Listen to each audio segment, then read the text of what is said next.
Open the window. Oh, we throw legs in and down. Hi. Hi. Hey, guys. Hi.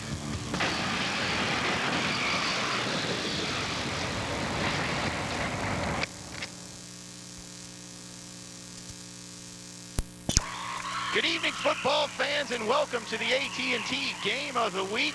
Tonight we have a dandy, folks. It's been circled on many people's calendars since the beginning of the year, and the date has finally arrived.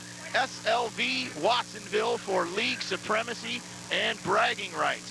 Joel Domhoff alongside Pat Lovell to be joined momentarily by Kirsten Fairchild. And Pat, as we take a look at this game, if you go into it, it's going to live up to it as far as stats. These two teams are 1 and 2 in every stat you look at. Yeah, they certainly are, Joel. It's going to be a terrific game. We got a terrific crowd here tonight. Beautiful night here in Watsonville. The same we're going to see tonight, it looks like, as far as I'm concerned, and you probably looked at the stats too. It's a running team against a passing team. SLV has been successful in the air, and Watsonville has been very successful on the ground. So that's the kind of game I think we're going to see tonight. Also a bit of a David and Goliath factor here as the Valley has a couple of really big guys up front, 300-plus pounds. How does Watsonville overcome that size? It's almost a size versus speed thing. Can Watsonville get the likes of Sean Benjamin outside? Yeah. You know, I think what you're going to see tonight probably is you'll probably see a lot of double teaming on Levitri and the other big guy that they have inside there. They're going to try and double team those guys and get all over them and opens up some holes so, you know, Lamelli and Benjamin can do some real damage. We'll talk some more strategy with Mr. Lovell in just a moment, but now we'd like to bring in our sideline reporter, Kirsten Fairchild, who I'm sure is going to tell us about the coaches in this game. So let's go down to Kirsten.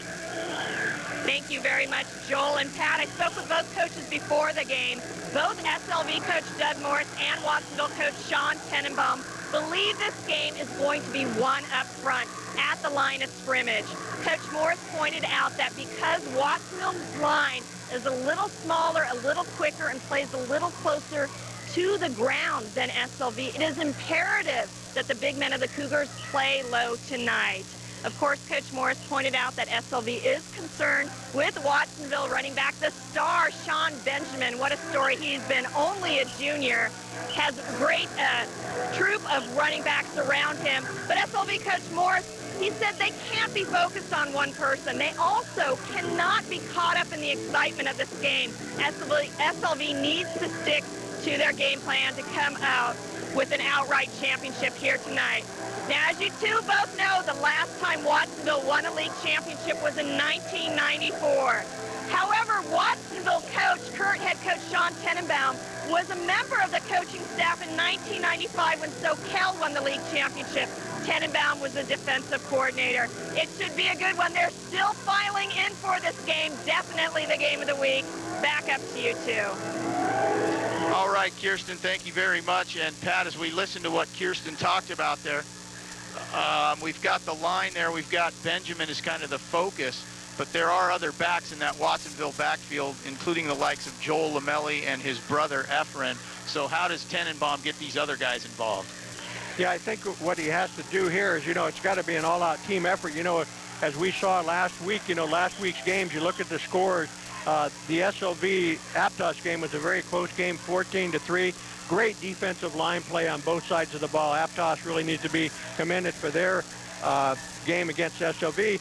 But then again, you look what Watsonville did to Harbor last year. They scored 65 points. So again, you know, they're going to have to do something in there. You know, I don't know what you do. You change up. One's running an even defense, one's running an odd defense, and so, you know, we'll see after later in the game, Joel will make some decisions or some real statements, huh? And finally, Pat, as we've seen here, as your viewers are seeing here, a big crowd on hand, as Kirsten mentioned. The Wildcats are pumped up in their home field.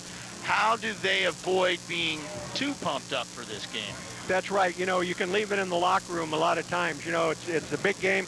They're the ones that really have to come on because the way the situation is now is SLV wins this game, they're going to be the outright champion. If they win, it throws it into a three-way tie. We got tri-champions in the SCCAL that we haven't had for a few years. And you know, so the pressure is really on them to win this game tonight. So, like you said, I hope they didn't leave it in the locker room. And you know, Coach Tannenbaum, Tannenbaum is a great strategist, I think, and he's going to make sure that that doesn't happen. Well, as you can hear, Geyser Field is rocking. We're ready to go up here in the booth. SLV beat the Wildcats 13-7 last year as part of their 45-game win streak that they enjoy in league play. They're going to try and make it number 46 tonight.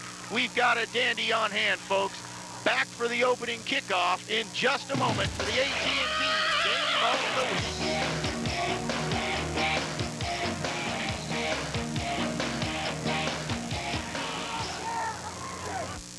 Outdoor World can take care of all your sporting goods needs. In 1978, my three sons and I started Outdoor World at this River Street location with the idea of bringing you a great selection of merchandise at everyday low prices. At all our locations, you'll find great selection and low prices for all your outdoor and sporting goods needs. Locally owned, locally operated. Outdoor World. Get all your winter and summer sporting goods needs at our Santa Cruz, Monterey, or Capitola Superstore. Check our large selection and low prices.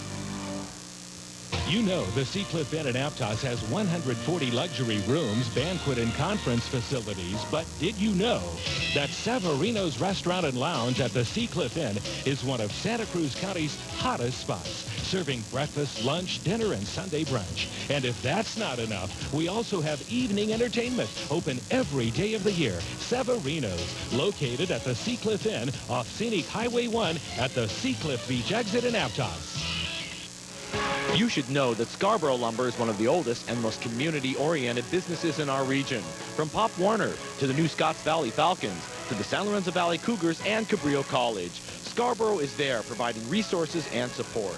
Scarborough Lumber and Building Supply is involved because sports helps develop leadership and responsibility with our young people.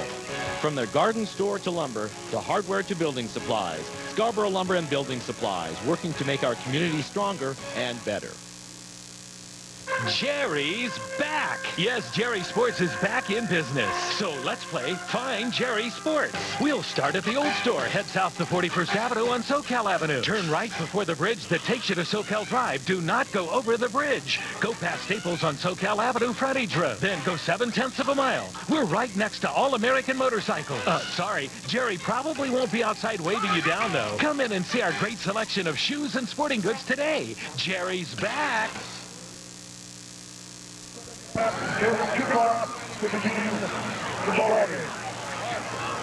Back for the opening kick on the AT&T Game of the Week.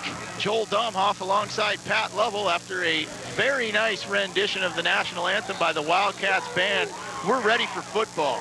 SLV won the toss and elected to kick, so they're going to put the pressure on the Watsonville offense here early on. Wildcats in black and gold, and the kick is taken by number 32. That's their main man, Mr. Sean Benjamin, and he brings it out. And we've got a fumble, folks. Rugby scrum to determine who fell on this ball. This could be big early.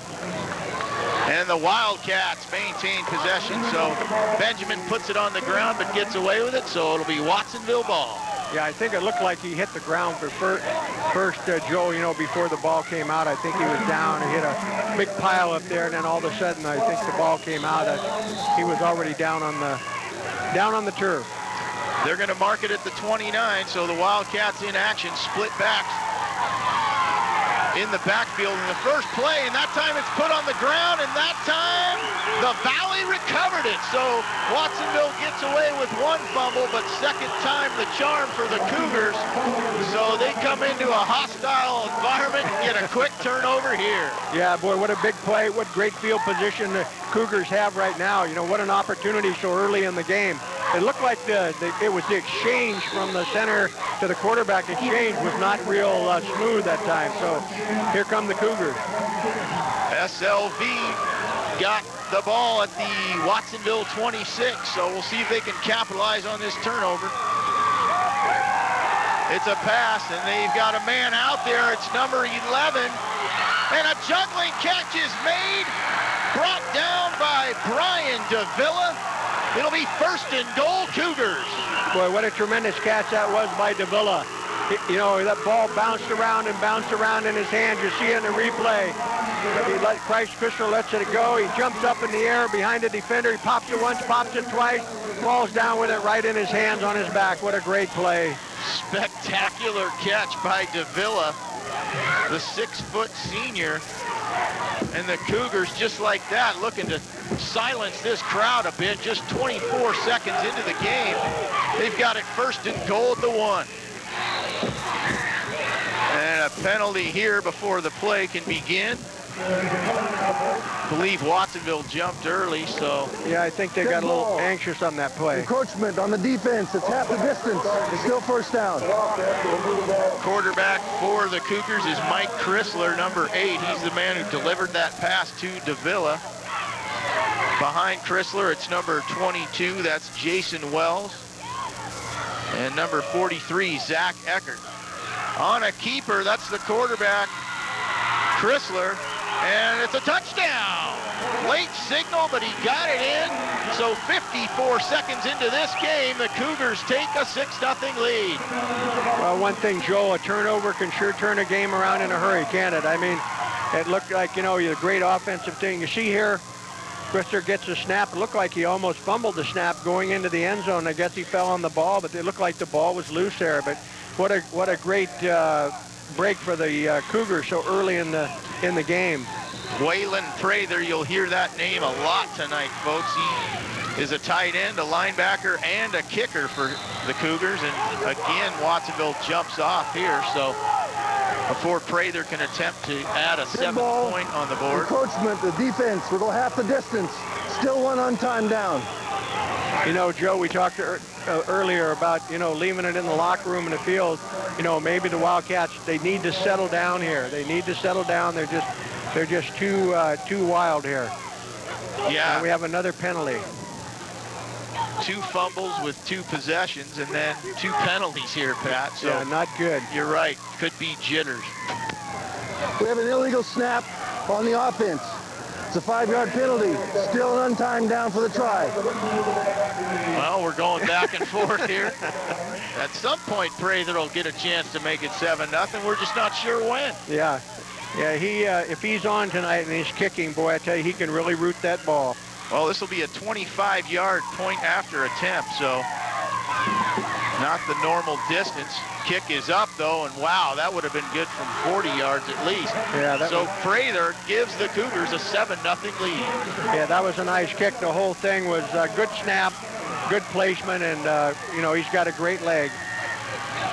Well, you know, when I talked to Sean Tenenbaum this week, Pat, he told me that the key was to not turn the ball over, and prophetic words there is on the first possession they did it, and the Cougars capitalized. Yeah, you just can't tell. You know, you look at the, you know, at the pro game last week with the Raiders and Denver. I mean, who would have ever predicted that, the way the Raiders were playing and the way Denver's playing? And, you know, turnovers, pass interceptions, all that stuff. What a tremendous equalizer that can be during the game. Sean Benjamin back deep for Watsonville along with Efren Lamelli.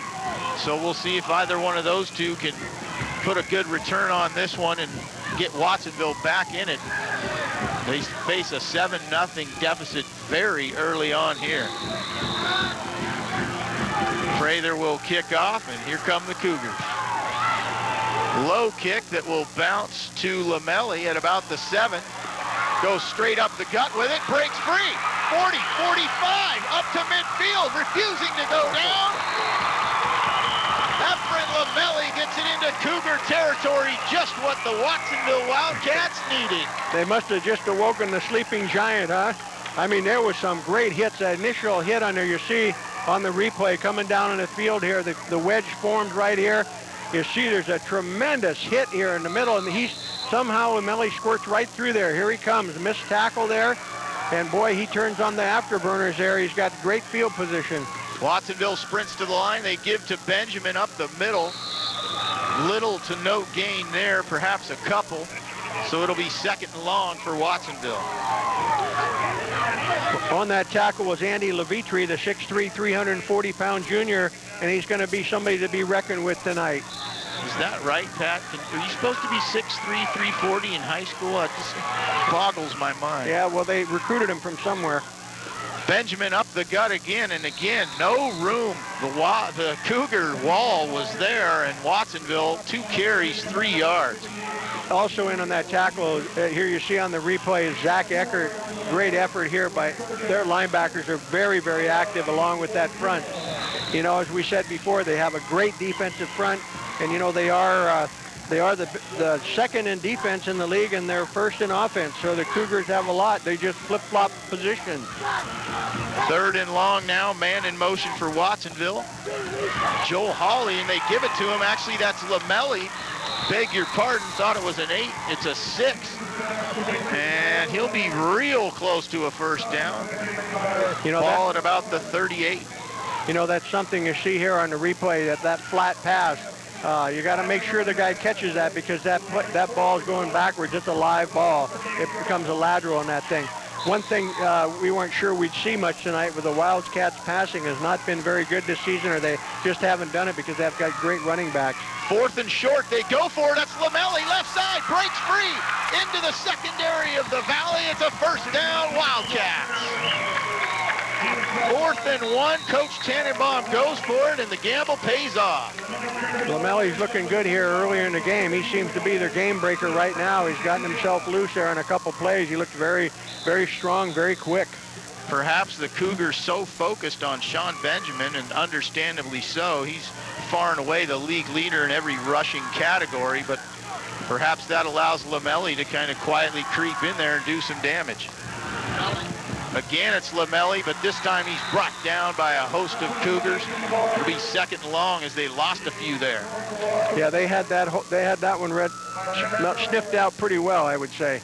They were right on top of him. He couldn't get anywhere. Good shot of Coach Sean Tannenbaum there on the sideline, adjusting his headset, looking for anything that he can do to help his team out here.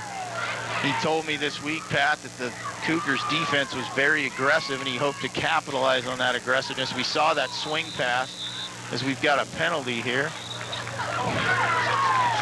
Illegal substitution, I think, the preliminary call there. So yeah.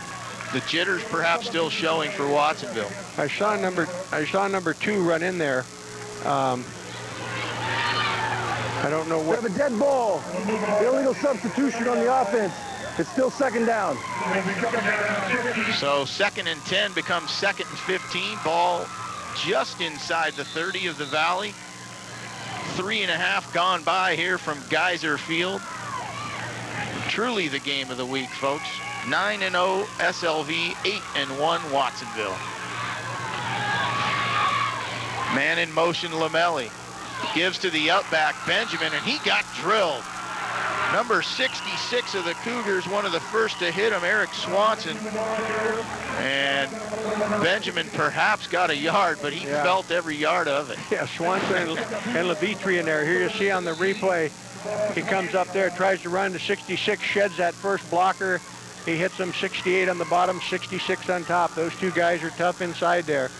The big man can play. They gave him 2 there. It's 3rd and 13. Cougars back to pass deflected. The quarterback, Mel Martinez, had that pass deflected as his intended receiver was out there. Number 80, I believe. Abraham Zuniga. So that'll be 4th and long, and one of those tough positions. It's too close to punt and perhaps too far for a field goal. And Coach Tannenbaum isn't sure either, so he's going to call timeout. Yeah, he's called timeout here. I think that, you know, Watsonville has had a history of great soccer players and stuff here, and I don't know if he's recruited one of those great soccer players to kick for him tonight or not, but, you know, it would be a long one for a high school team. I was told, Pat, by a few of the Watsonville people here that Eric Tapia, their senior kicker, was one heck of a kicker and certainly could make a kick at this length. So perhaps that's part of why Coach Tannenbaum called timeout. Yeah. And we've got a timeout on the field, so let's quickly go down to Kirsten Fairchild. Kirsten. Thank you very much, Joel and Pat. I'm joined by David Leach from Monte Vista Christian, the senior running back. David, it's a shame that Monte Vista is not in our league anymore, but tell us a little bit about how things are going this year. Things are going well this year and everything. I mean, it's kind of hard because you don't know how other teams are. You don't know the players from other teams. But I like the challenge. We all like challenges, and it's a good thing because... I'm going to interrupt you just for a second. Let's send it up for the field goal, and we'll come right back down with David. 46-yard attempt by Tapia, the lefty. It was low and wide, unsuccessful there, so the Valley holds 7-0. Back to Kirsten. Thanks, you two. Okay, as you were saying about playing in the Monterey Bay League. I just like the challenge and everything. I mean, it's hard, but I mean, it's a lot different. I like the new league, but yeah. I have to ask, you're a senior. You played both of these teams last year. What do you think of SLV and Watsonville here tonight, and who's gonna win? It's gonna be a very, very physical game and everything, but I think SLV is gonna come out on top. I mean, I'd like SLV to lose, but I mean, they just seem like they're more bigger and organized and more disciplined. Well, it looks like there was a fumble on the play. Back up to you two.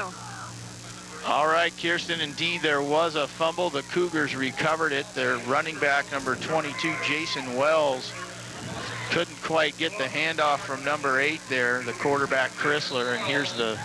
Yeah, it just looked like a bad exchange, Joel, that, you know, he did never get the handle on. He never had the handle on the ball, and he couldn't control it.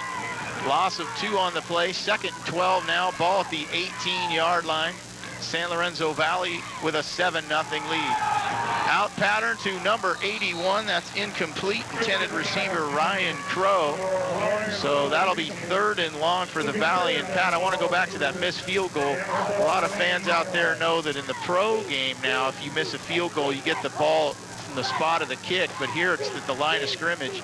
So Watsonville not taking that big of a gamble by trying that long field goal. Yeah, the ball goes to the end zone and comes out.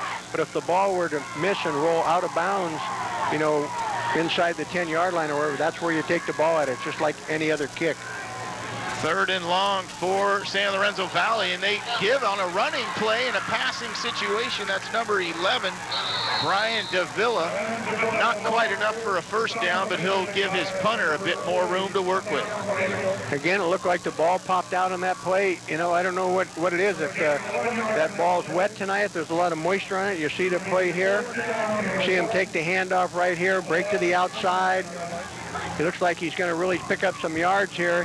He gets hit in a cut, goes down, the ball's loose, he falls, pulled the ball in. Boy, he barely got that in there, didn't he? He pulled that in at the split second. Hand in the cookie jar right there. Wow, what a play by Davila to one-hand that ball. Big, big play there, folks. Back deep for Watsonville. They have 2 men deep. Before they can kick it, though, we've got a penalty. Punting for the Valley, it's Waylon Prather. Dead ball, false start on the offense. The 5-yard foul is still 4th down. Well, that gives Prather a little time to get his head together here. Maybe he'll get one of those 65-yard boomers like he got last week. The Lamelli brothers back deep for Watsonville. Efren, number 28, and Joel, number 6. They're standing at their own 35, awaiting the kick from Prather. Snap good, kick decent, and it takes a Cougar hop. Lamelli will field it, though, and try and run it back. He's got room across midfield. Tries to cut it back, and he's brought down by a swarm of Cougars. But again, good field position here for Watsonville as they'll start their 2nd straight drive in SLV territory. Yeah, they're right on that 45-yard line, right on the stripe. You see here the kick. It didn't look like the pursuit was all that good. It looked like he had a lot of great running room here. He had a couple of good blocks there. The grass is slippery, though. You see players slip and fall down there. So we are getting some dew. You know, it's not, we thought we were having fog here, but we looked over and it's a barbecue pit bringing that smoke out, and everybody thought it was fog and started to get their fog glasses. Run back. That's a 10-yard foul from the spot of the foul. Tough. 1st down. Tough break there, as you see, as you heard the call and saw it. Holding penalty on the on Watsonville there. So they're going to have to start this drive in their own territory. Still good field position, though, at their own 40. Wildcats give, that's Lamelli left side. Across the 40 to about the 43, so it'll be 2nd and about 7. Yeah, not much there. A little bit of a gain. That penalty really hurt them, put them back there. That, you know, they had great field position. Now they're like starting all over again. And you did mention that too, Pat. It is slippery. We have seen players slipping, and obviously a lot of fumbles here early. So the ball slick as well. They're going to have to put both hands on it as they run with it. Give us to the up back Benjamin, and he's going nowhere up the middle there, Pat. I'm not sure about how much more they can run that play. I know. You saw in that time, Levitri, big number 68, had him around the waist and just engulfed him, you know. Here you see it on the replay. He breaks right through there, comes right in and makes a tackle and pulls Benjamin right down to the ground. Levitri, we mentioned 6'3", 340. That means the man next to him, Matt Caraway, is puny in comparison. He's only 6'3", 300. Pressure now, and that's a big sack. Thrown down is Mel Martinez by number 33. That was Brandon O'Leary with a huge sack, and that'll force a Watsonville punt. Looked like some confusion on that, Joel. They had everybody, you see the motion man, they had a flanker out here and they send the motion man out there. The quarterback didn't know who to throw it to. It looked like SLV came across and covered it very well, and then they grabbed a hold of that jersey and just flung him to the ground. Jason Wells back deep to receive the punt from Eric Tapia. Tapia got a good snap and got a great kickoff. Driving Sanchez back, and again. Wow. We've seen some big plays here early, Pat, that if they'd gone the other way, this game would be totally different. Yeah. You know, it seems like that everybody's got the slipsies and the ball. They can't handle the ball. The ball's getting away from everybody. And, you know, Joe, if they've been lucky so far. They've recovered every one of their fumbles, SLV has. But, you know, Watsonville had that faith, and they weren't able to do that. So if we see this happening all night long, there's going to be a big turnover here. That was Brian Davila once again for SLV. He's brought in 2 fumbles there that could have been turnovers. Give now is to the right side. That's Robert LeGuellin, I believe, on the carry, and he got little to no yardage. It'll be second and long. Robert LeGuellin is a 6'1". Here you see the replay. Sweeps to his right here. They just can't handle the Watsonville defense here. They're all over him. There's 5 Wildcats right on top of him. Actually, that was Michael Branson. I apologize, folks. Tough to see the numbers under these lights, so I'll hold off on my call till I'm sure. No gain on the play, second and 10. Chrysler going deep, man out there, it's deflected and caught by Davila. Was he inbounds? Yes, he was. What a spectacular catch by Brian Davila. Boy, how many, that's the second time he's done that. You know, it's just a tip ball. He popped it up in the air himself and then ended up catching it. What a great effort, great play by him. Old NFL fans of the Pittsburgh Steelers will reminisce about Lynn Swann making a tip spectacular catch in a Super Bowl. That was reminiscent there. Davila just playing tip with himself, really. Reverse here, and that's Davila again. He's got the quarterback in front of him. He gives him a nice block. 30, 25, 20, cuts back. 15, 10, still on his feet. Inside the 5 to the 1-yard line. What a run by Davila. Oh, my God, that was an unbelievable run. And you saw who was out in front of their blocking was Chrysler. I mean, they run that reverse play, and they run it very well. Block down, send that quarterback. It's a great play. You see here on the replay, he comes upfield here. He jukes him there for 1 tackle. There's another tackle missed. Again, people slipping. Almost knocked down by his own man there. Keeps on going. They keep pulling on him, dragging on him. He's down, and he lets the ball go. I think he fell down from sheer exhaustion. An impressive game here early for Brian Davila. He's done it all. Give us to the up back. That's number 45 for the Cougars, Paul Franzoa. He goes in for the touchdown. 13-0 Cougars. It didn't look like there was a whole lot of resistance on that play. The guy just powered his way right through there. Yeah, Paul Franzoa is a senior, 5'7", 165 pounds. You see him here just blast through the middle. You know, I mean, the blocking is good, and the hole was wide open. Well, Pat, we talked about the Cougars' big defensive line. Those guys go both ways, so they've got the 2 300-pounders blocking on the offensive end as well. So no surprise that the Cougars have jumped out here because they are clearly a dominant team. Yeah, Prather now attempt to make it 14-0.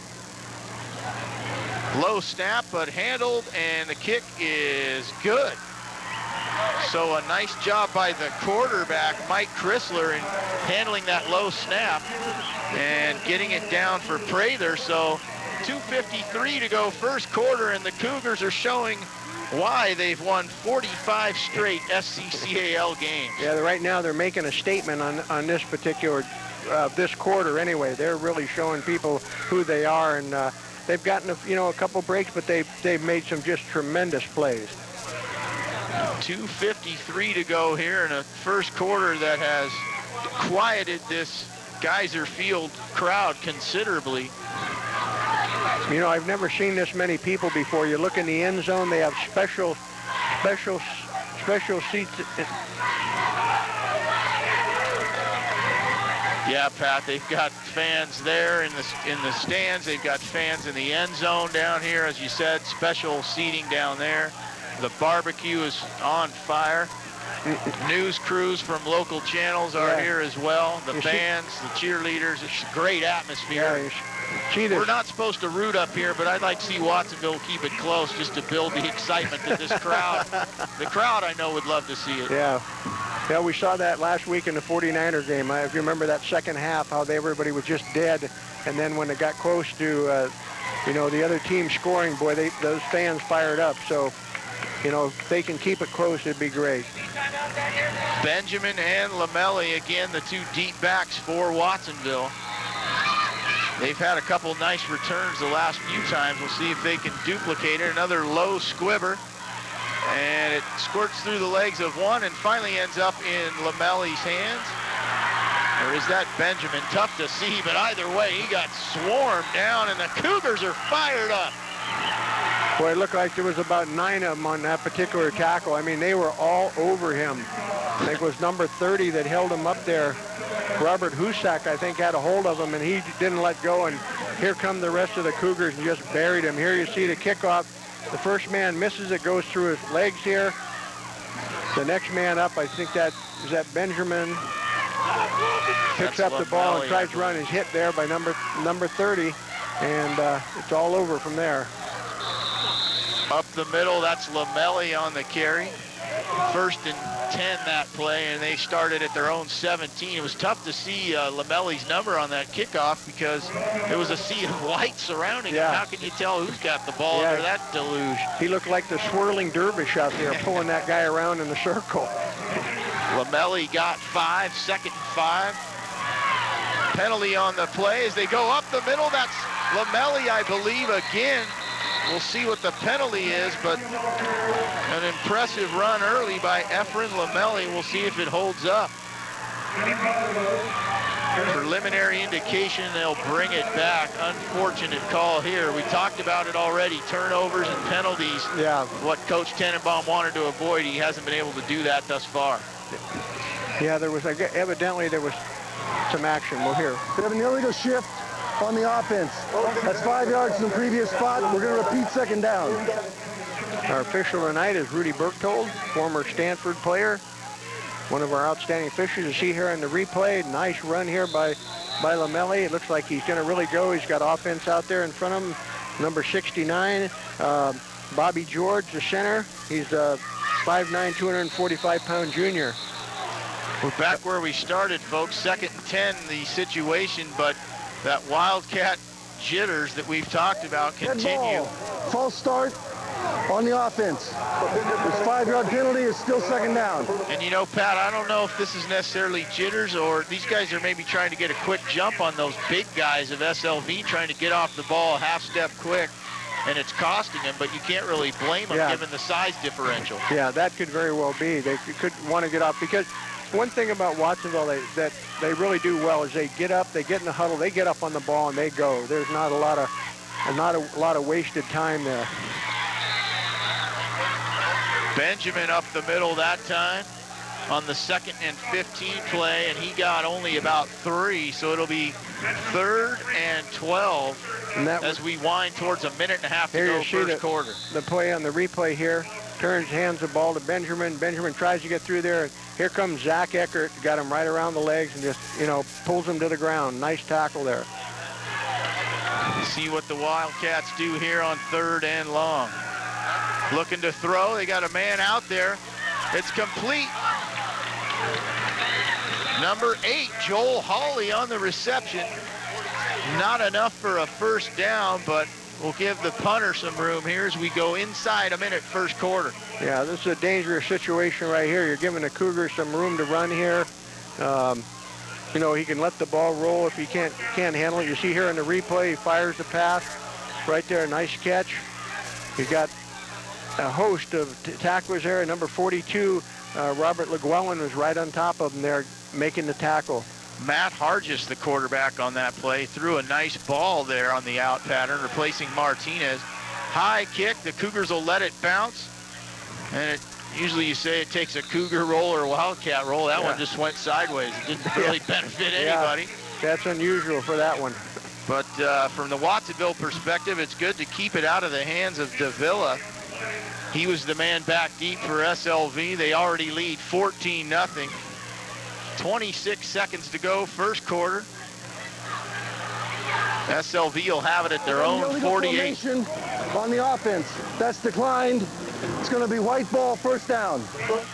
Yet another penalty on Watsonville. This one declined. But yeah, that's a basic thing. The first thing you got to do is you got to be able to line up properly, and you can't be jumping off sides all the time. So they got some stuff to correct here.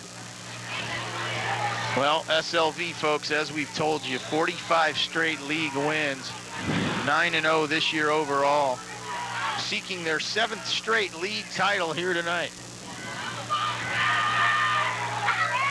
Davila, they fake the sweep. Davila's going to throw it. He's got a man out there who's well covered. And the pass overthrown, but Coach Doug Morris continues to go to the bag of tricks. He's staying aggressive despite the 14-0 lead. Yeah, the Wildcats sure didn't bite on that one. They smelled that one out right away, and they had him covered really well down the field. Great defense by the Watsonville safety there, or defensive back, as he did not go for that fake, as you said. Yeah, they were running stride for stride. They avoid the big play that time. 2nd and 10. Give us to the deep back. That's number 22, Jason Wells. He gets across midfield into Watsonville territory. And that'll be the last play of the first quarter. Gain of 3 on the play. So it'll be 3rd and 7 when we begin the second quarter. So San Lorenzo Valley content to let the clock wind down here. It's all going their way, folks. 12 minutes in the books. It's all Cougars. 14-0 here at Geyser Field. Back for the second quarter on the AT&T Game of the Week.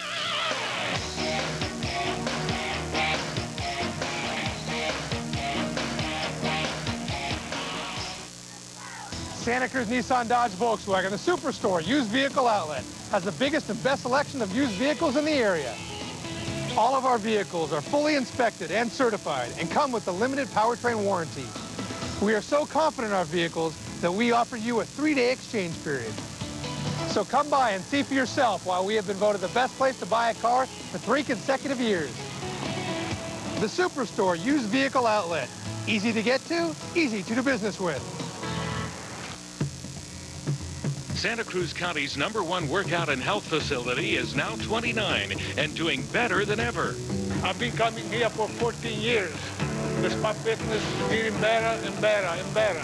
I stay at Spa Fitness Center because it just keeps getting better and better. More classes, more workout areas, more of everything. Spa Fitness Center, 29 years and going strong. The most successful health club in the county. Come down right now. There are 2 King's Paint stores to serve you in Santa Cruz County with quality products at prices lower than box stores. He runs the SCCAL store and tries to tell his brother Ron what to do. He never listens to me. Ron doesn't like to talk on TV. You'll find the best paints always at the lowest prices at King's Paint and Paper. They'll compete with anybody. Isn't that right, Ron? King's Paint and Paper, 2 great locations, locally owned for 20 years.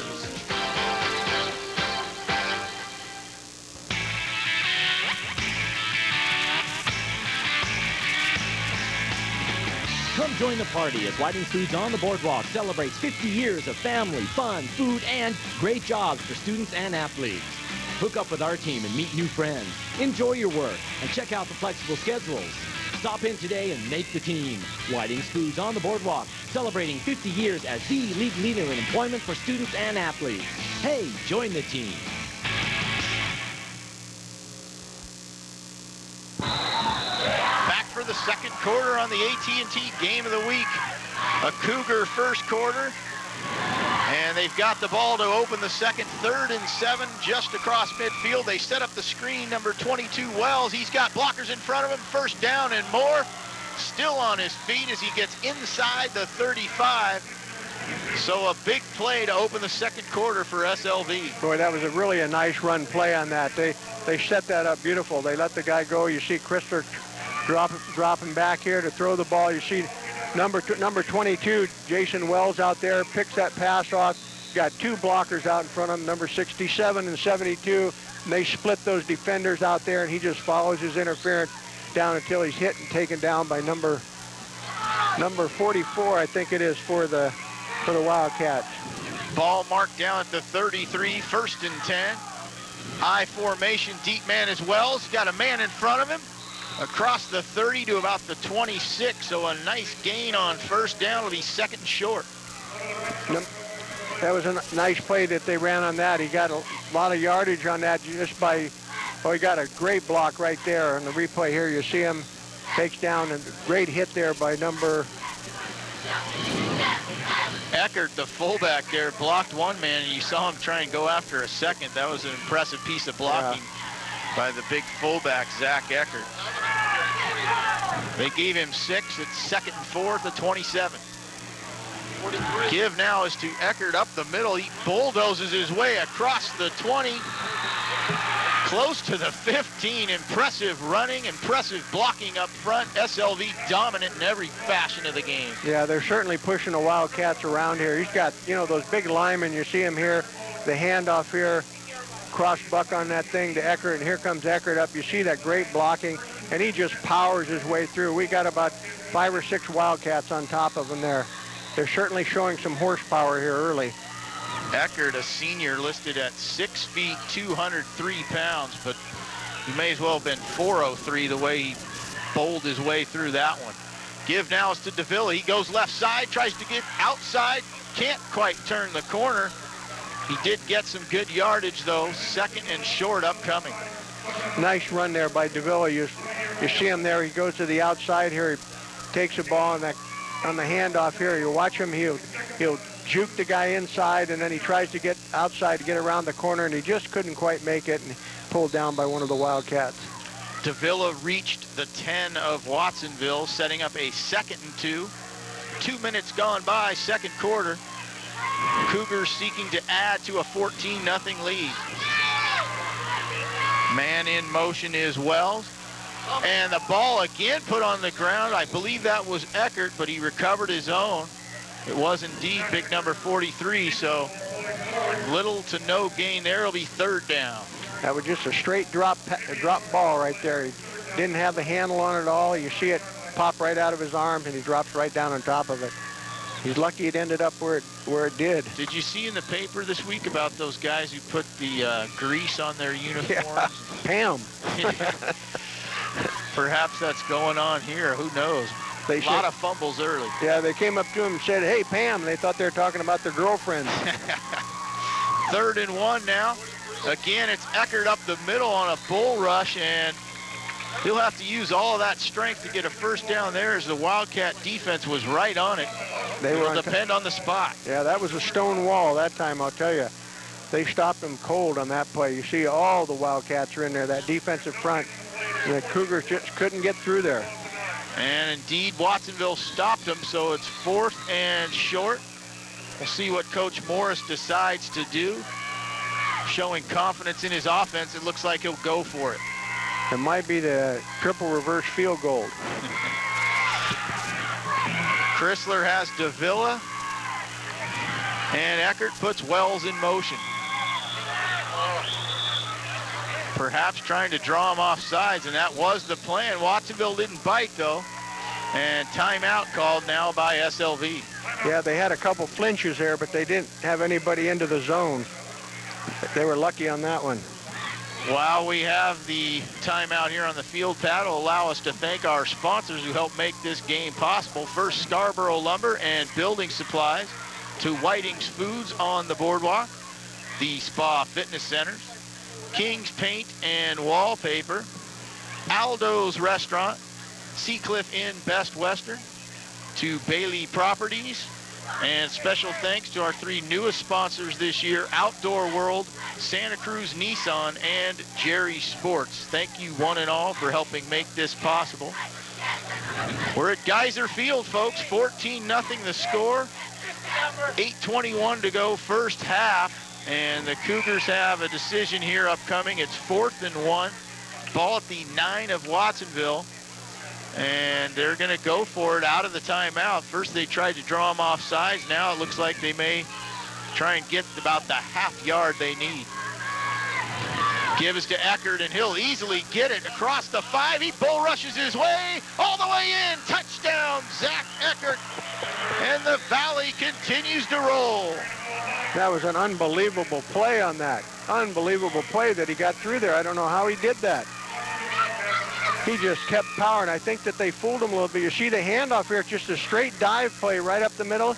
You see him driving. The Wildcats have a hold of him. They just can't stop him. He just keeps moving. They're trying to stop him. Everybody's pushing him, pulling. He goes all the way into the end zone for 6 points. Santiago Murillo, the unfortunate Wildcat there, the 5'10 senior, 190 pounds, he got caught on his heels there trying to bring down Eckert, and at that point it was no contest. So 20-0 now the score.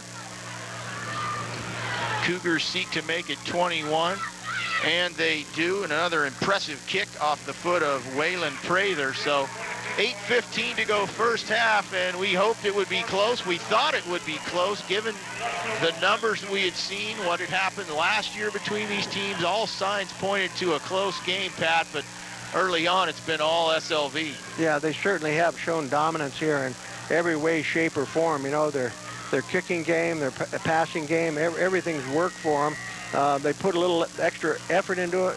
Those great plays there by Brian Davila, you know, tapping that ball up in the air and having it come down the right spot. You know, I mean, you know, that Doug Morris has got the mystic magic up there in the Valley, and these guys, when they show up to play, boy, watch out.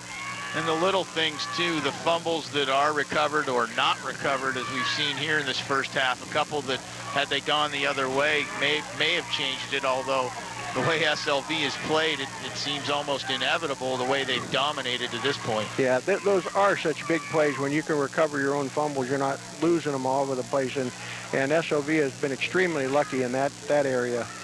Benjamin and Lamelli, again, the 2 deep men for Watsonville, as they face a 21-0 deficit on their home field. Prather again kicks a low one.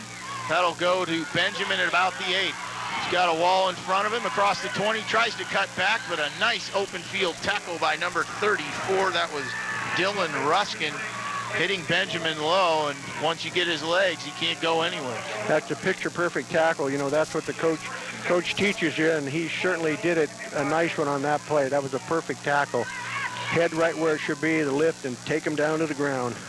Benjamin brought it out to just shy of the 25-yard line, where Watsonville will take over. 1st and 10. Man under center is Matt Hargis for Watsonville.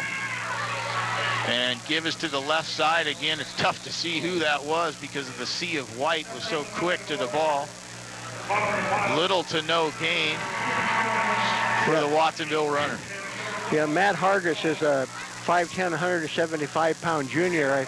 I'm sure he's the son of one of the Hargis boys that played for us at Cabrillo years ago. Both of them were offensive linemen, very good players, ex-Wildcats. You see it here in the replay where he's not going anywhere. They're just, he runs into a stone wall of Cougars right there. I believe that was Benjamin on the carry. He got 2. It's 2nd and 8. Give now is to Benjamin again off tackle, and Little to no gain up the middle, Pat. I don't know. They ought to try something outside because the inside sure isn't working. Well, you know, that's the thing. We saw Hargis earlier in the game. You know, he threw the ball up there and he threw a nice pass. Here you see on the replay, though, they're trying to run again.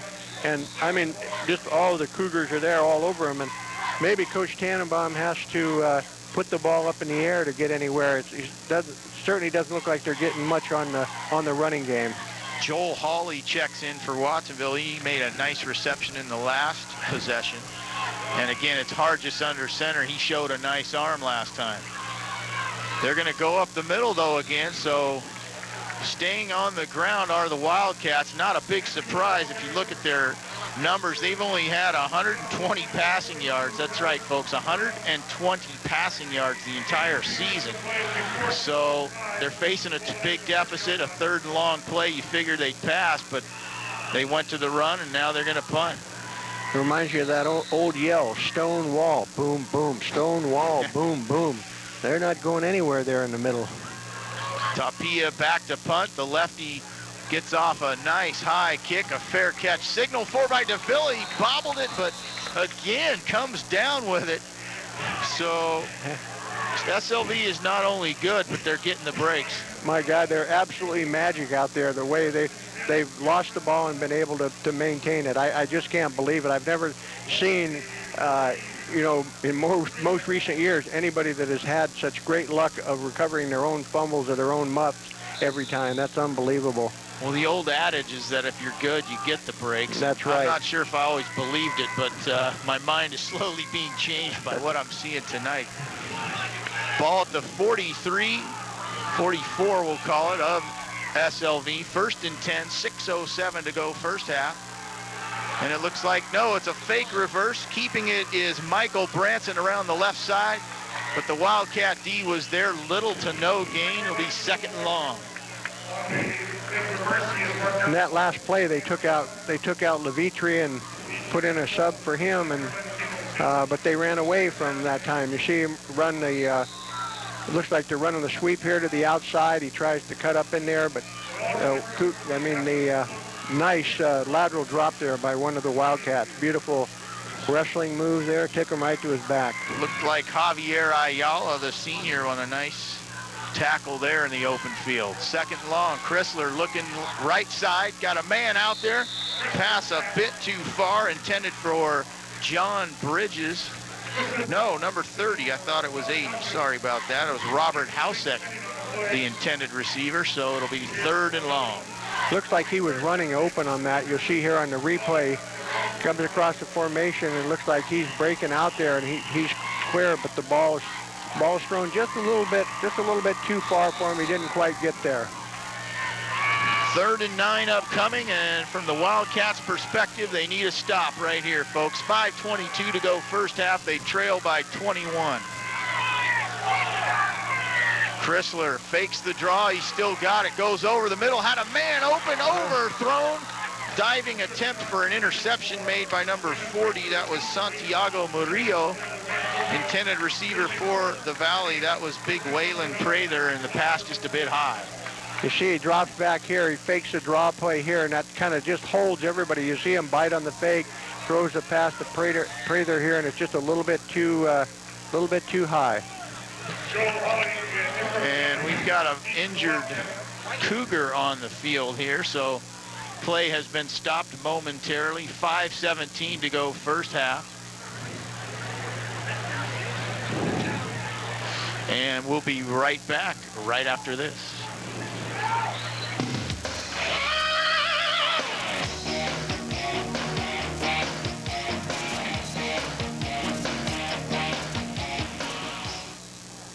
Aldo's at the Yacht Harbor, a tradition for nearly 40 years. My dad built this business by bringing in fresh fish and by making fresh bread, pasta, and raviolis daily. And at Aldo's Bakery, you'll find baked goods fresh every day. My family has been part of the Santa Cruz community for over 50 years. My brother and I played high school sports. Our children are also involved. We know from firsthand experience these programs help our kids develop the confidence needed to move our community into the future. Join us for good things to eat. Bailey Properties has been serving the community for more than 28 years. We don't just live here. We work here. We care about the future. We're involved beyond sports. We're active in the Chamber of Commerce, education, and the arts. The original Bailey Properties was established in 1974 and now has grown to include property management and vacation rentals. The newest Bailey Properties office in Santa Cruz is centrally located to serve all of northern Santa Cruz County. We're working with the community to build a better tomorrow. We're realtors who care. Call us today. Santa Cruz Nissan Dodge Volkswagen, the Superstore used vehicle outlet, has the biggest and best selection of used vehicles in the area. All of our vehicles are fully inspected and certified and come with a limited powertrain warranty. We are so confident in our vehicles that we offer you a 3-day exchange period. So come by and see for yourself why we have been voted the best place to buy a car for 3 consecutive years. The Superstore used vehicle outlet. Easy to get to, easy to do business with. Outdoor World can take care of all your sporting goods needs. In 1978, my 3 sons and I started Outdoor World at this River Street location with the idea of bringing you a great selection of merchandise at everyday low prices. At all our locations, you'll find great selection and low prices for all your outdoor and sporting goods needs. Locally owned, locally operated. Outdoor World. Get all your winter and summer sporting goods needs at our Santa Cruz, Monterey, or Capitola Superstore. Check our large selection and low prices.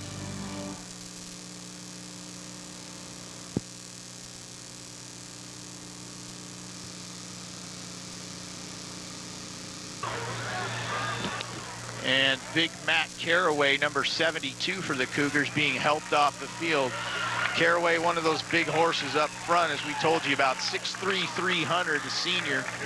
And you see it looks like a right ankle or a right knee there, and it doesn't look like he'll be back, Pat.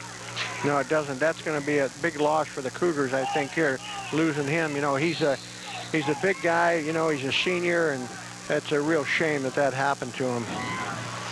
Punt situation out of that injury timeout for SLV. Ball at their own 45. It's big Waylon Prather back to punt. Back deep for Watsonville. The Lamelli brothers, Efren and Joel. Nice kick by Prather, high and deep, and a fair catch called for and made. Barely made. Actually, that's number 8, Joel Hawley. I thought it was number 6, Lamelli, but Hawley on the catch there. So Watsonville needs to get something going here, Pat. They trail 21-0, 5:08 to go first half, and they'll start at their own 18.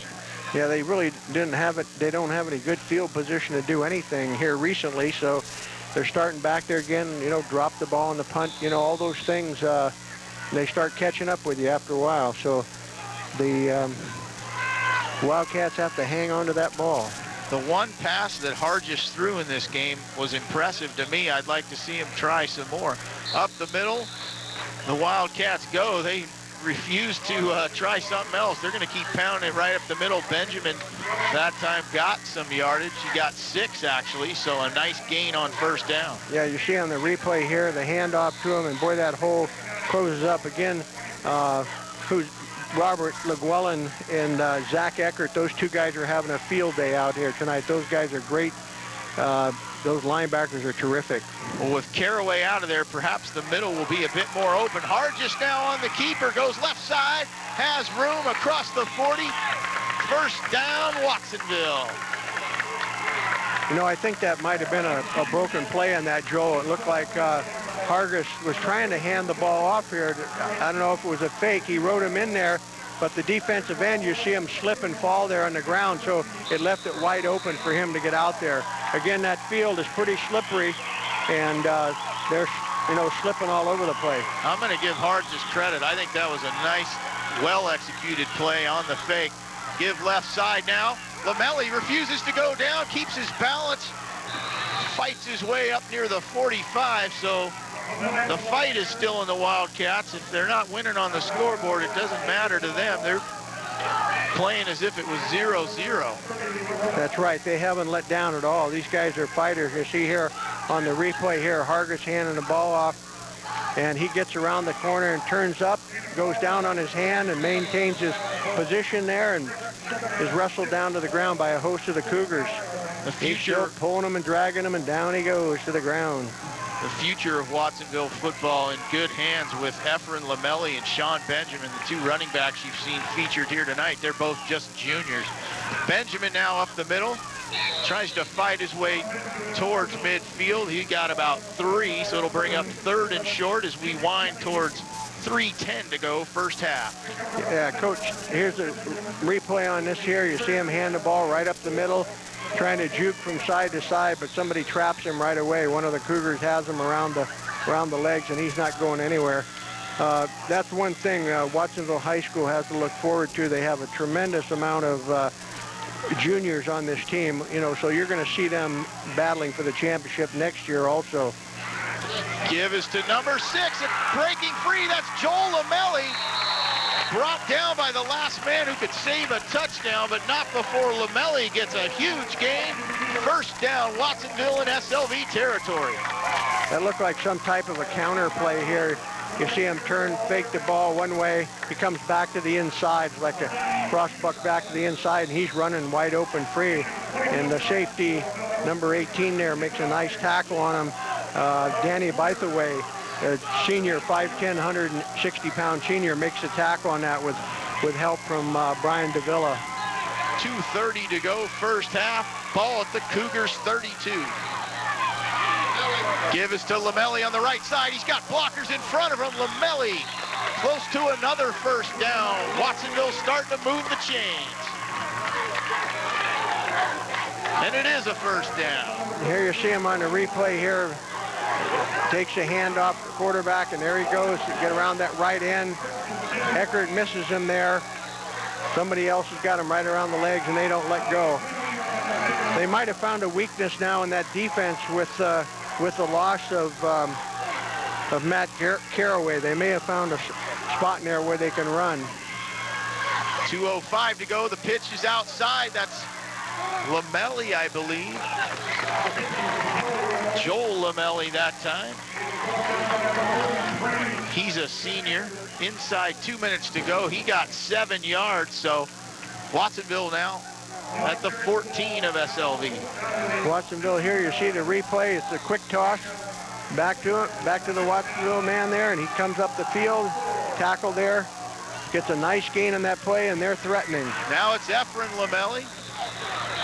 Inside the 10, I believe he got another first down. And indeed he did. So with 1:34 to go, Watsonville is going to have a first and goal coming up. So they got to play with that clock now. They don't want to get themselves in trouble here and make a mistake when you're down so close to scoring here. And the crowd's starting to get into it. I'll tell you what, Pat. Timeout on the field, SLV, but if Watsonville could score here despite everything that's gone wrong, to only be down 21-7, that would be huge. That would be. That would give them a lot of oomph for that second half. I'll tell you that. To go, if they score on this, on the Cougars here, it'll make a big, big difference in the game. And as we've said, that injury to Caraway really being more of a factor than maybe we thought. But, yeah. He's obviously a key part of that Cougar defense. That could be they're attacking now. Yeah, very, very big. And then you see Coach Tannenbaugh talking to his team there, getting them fired up and trying to get him in there for a score. He's got the whole crew over there with him, and his coaching staff, Mike Palmer, Reg Hegman, Carlos Rodriguez, Greg Phillips, Brian Martini, and John Dudward are doing a great job coaching the Wildcats this year. Let's reset it for you here. It is first and goal. Watsonville has 2 timeouts remaining, 1:30 to go, so the time should not be a factor. They trail 21-0.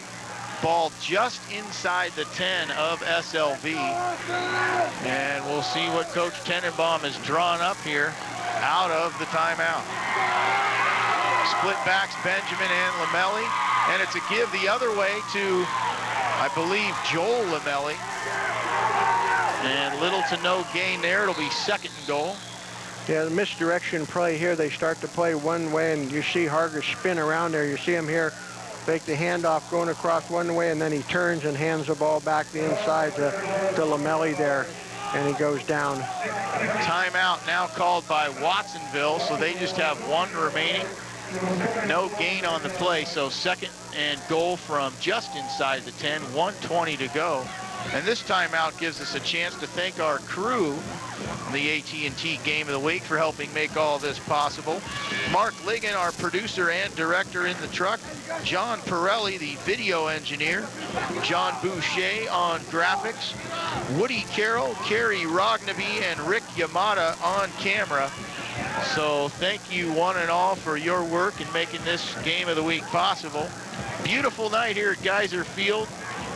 Clear sky, no wind, weather not a factor, although a bit dewy, as we've said, but other than that, it's been beautiful. And of course, the barbecue fog. Yeah, just been a little smoky. Creates a bit of a factor, but other than that, a perfect night for football. Second and goal out of the timeout. Watsonville looking to get on the board. Give is to the up back through the middle. He dives for the goal line just short. So it'll be third and goal. I believe that was Efren Lamelli on the carry. And the Wildcats quickly. Third and goal at the 3. Quarterback still has it. That's Hergis, and he's thrown down. So 2 quick plays that time. A bit mysterious, that play call. They had plenty of time, and now with 52 seconds to go, they used their last timeout, and fourth and goal upcoming. Strange. One of the things that they didn't do here, you see the player, you see him hand the ball up, he fakes it in there. The Cougars bite on it pretty good, but he keeps the ball and runs outside. But what could have set him up better in that play is there was a Cougar in their backfield. When they called their first play, they went up the line of scrimmage, and the Cougar was still on the other side of the ball. So he ran around there and got on sides. He was on the field the whole time, but the Wildcats moved so quick that he couldn't get back to the other side of the ball. That was odd that they didn't call a penalty on that play. As you saw, a crowd on its feet. Fourth and goal upcoming. Ball at the 4-yard line, so they actually lost a yard on that play. 52 seconds to go. No timeouts, so this is it for Watsonville, and I'm assuming they're going here. Pat, what do you think of that decision? Yeah, I wonder if he's trying to decide, well, if they kick a field goal, it's not going to do them really that much good, so I'm sure they're going to have to go for it. That's their last time out, fourth down. What do you do, you know? Many would argue get some points on the board to build the morale of your team, avoid the goose egg for the half, but that's why the coaches are down there and we're up here. Yeah, that's for sure. They're going to go for it, folks. Fourth and goal at the 4. Split backs. There's Benjamin right side. He's got it. He's got a hole. Can he race to the corner? Yes, he can. Touchdown, Sean Benjamin, and the Wildcats are on the board. Well, that's one thing you don't want to do when you play that outside position, is you do not want to lose contain. That killed the Cougars on that particular play. Whoever had that on the outside, looked like it was number 11, Davila, got sucked inside on that play and lost contain, and they got outside and allowed the Wildcats to score. Pandemonium is broken out here. They're running up and down the track with the big Watsonville flag. Unbelievable.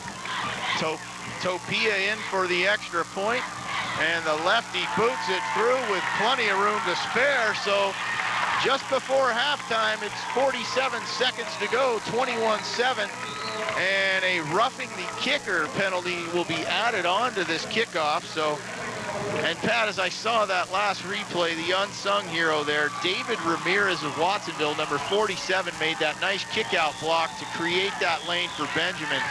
Big block, something that people don't realize, but that's really the key. Yeah, he did a nice job on that. Really did a nice job.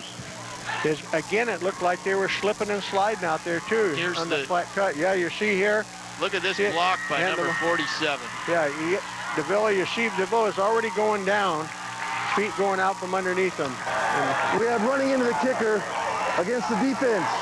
That's a 5-yard foul. The point is good. We're going to enforce it on the kickoff. So a running into the kicker penalty, so that's just a 5-yard penalty, so not a huge deal.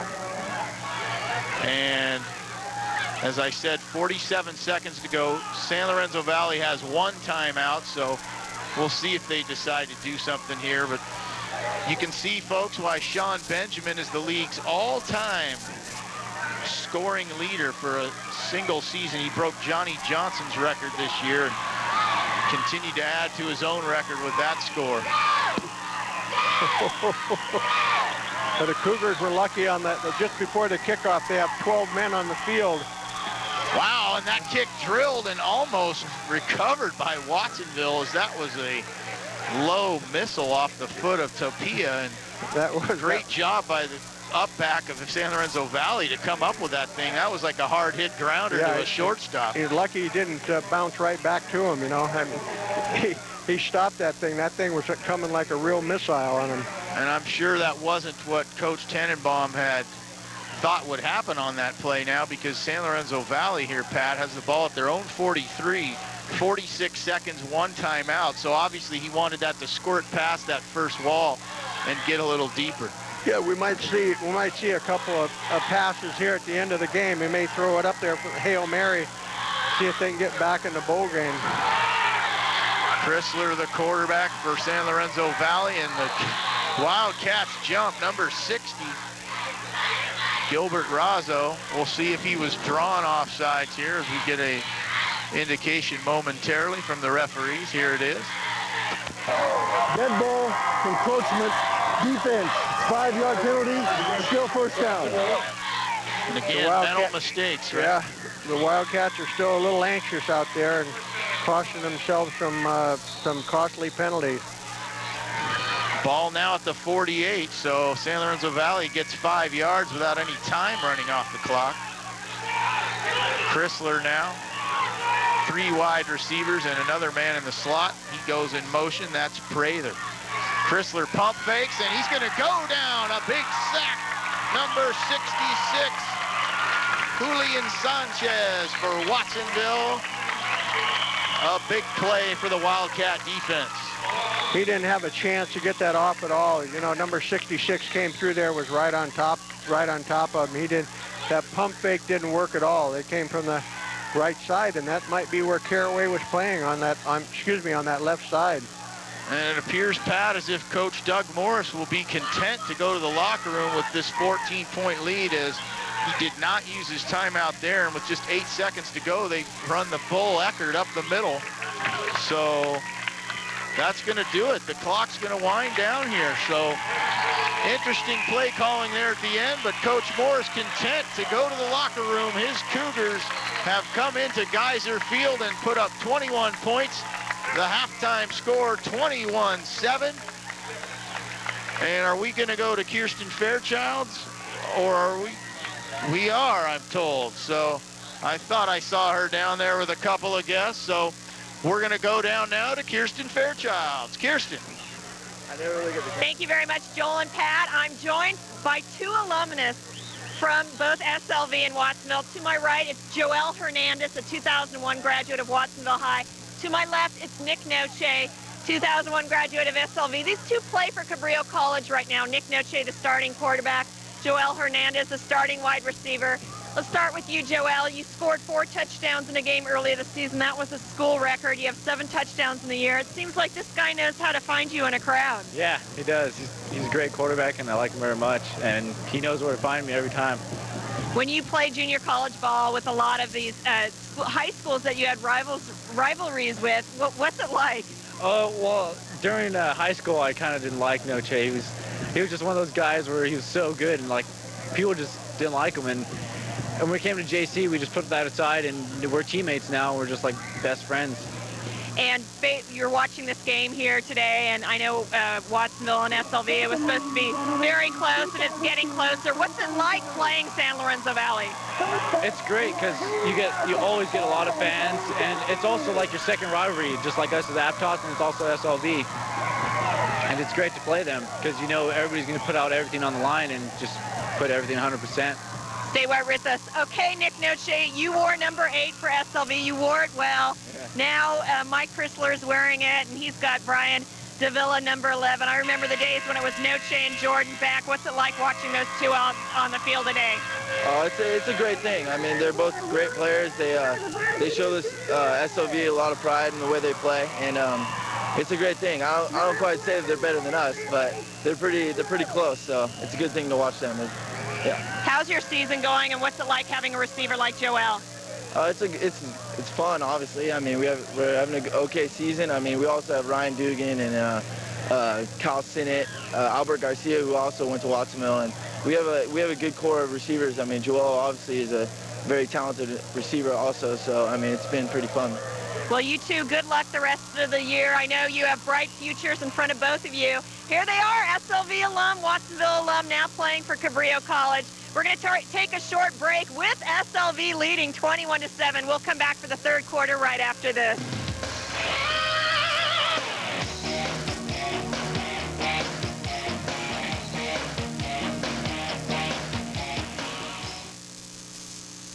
Santa Cruz Nissan Dodge Volkswagen, the Super. Well, maybe Dick's thinking if the Rams score and Chicago hadn't convert, then he still needs 2 scores. Brought out in the flat here by Torrey Holt.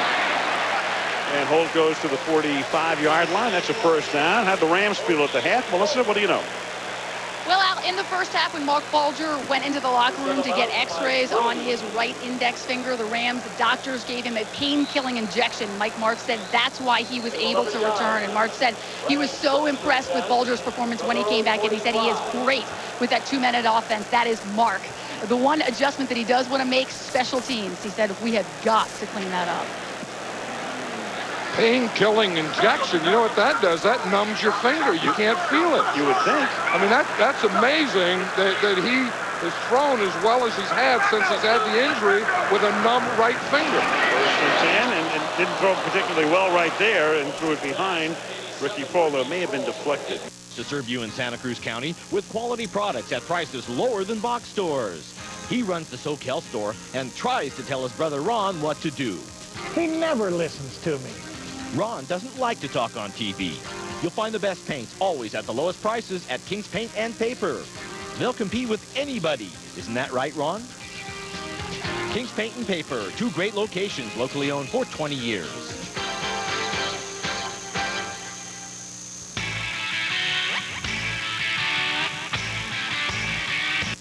Hell or high water next week in Washington.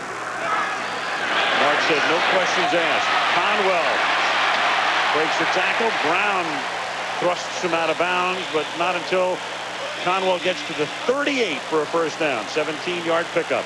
Yeah, I don't know how you can have a painkilling injection, have a numb right hand, and throw a spiral like that. That tight and that accurate. Back for the second half of the AT&T Game of the Week. The SLV Cougars leading Watsonville 21-7. Joel Domhoff, Pat Lovell, and of course we're joined on the sidelines by Kirsten Fairchilds, who spoke to the coaches. Let's hear what Kirsten learned. Kirsten. Thank you very much, Joel. Pat, it'll be interesting to see if SLV gets a delay of game penalty here. Very slow to come out of the locker room. SLV coach Doug Morris said, hey, the first half is over in the history books. He's really proud of how his team has managed to stay focused on the game. They're excited, but not overwhelmed by the excitement. Watsonville coach Sean Tenenbaum said that was a problem with his team in the first quarter. He called the first quarter the worst quarter Watsonville has played all year. He said they were so overcome, so pumped up for this game, made a lot of silly mistakes, but he said the final 2 possessions of the second quarter was a huge boost to their confidence. We'll see if they can get it done in the second half. Back up to you two.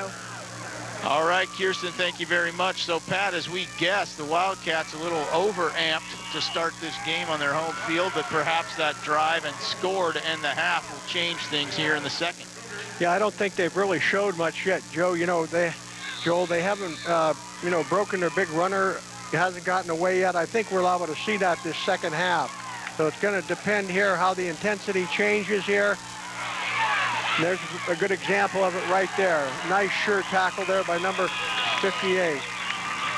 Brian Davia, the carrier there, the return man for the Cougars. He had a dominant first half for SLV, but a nice deep kick by Eric Tapia. And then, as you said, a nice tackle in the open field by Lance Estrada to open the second half. So SLV will start just inside their 20-yard line here to open the third. Yeah, it looks like the Wildcats have come out here fired up. You know, we had the big halftime show, the homecoming and the whole thing, and they're all pumped up now, and they're going to come back, and God only knows what we're going to see here from them the second half.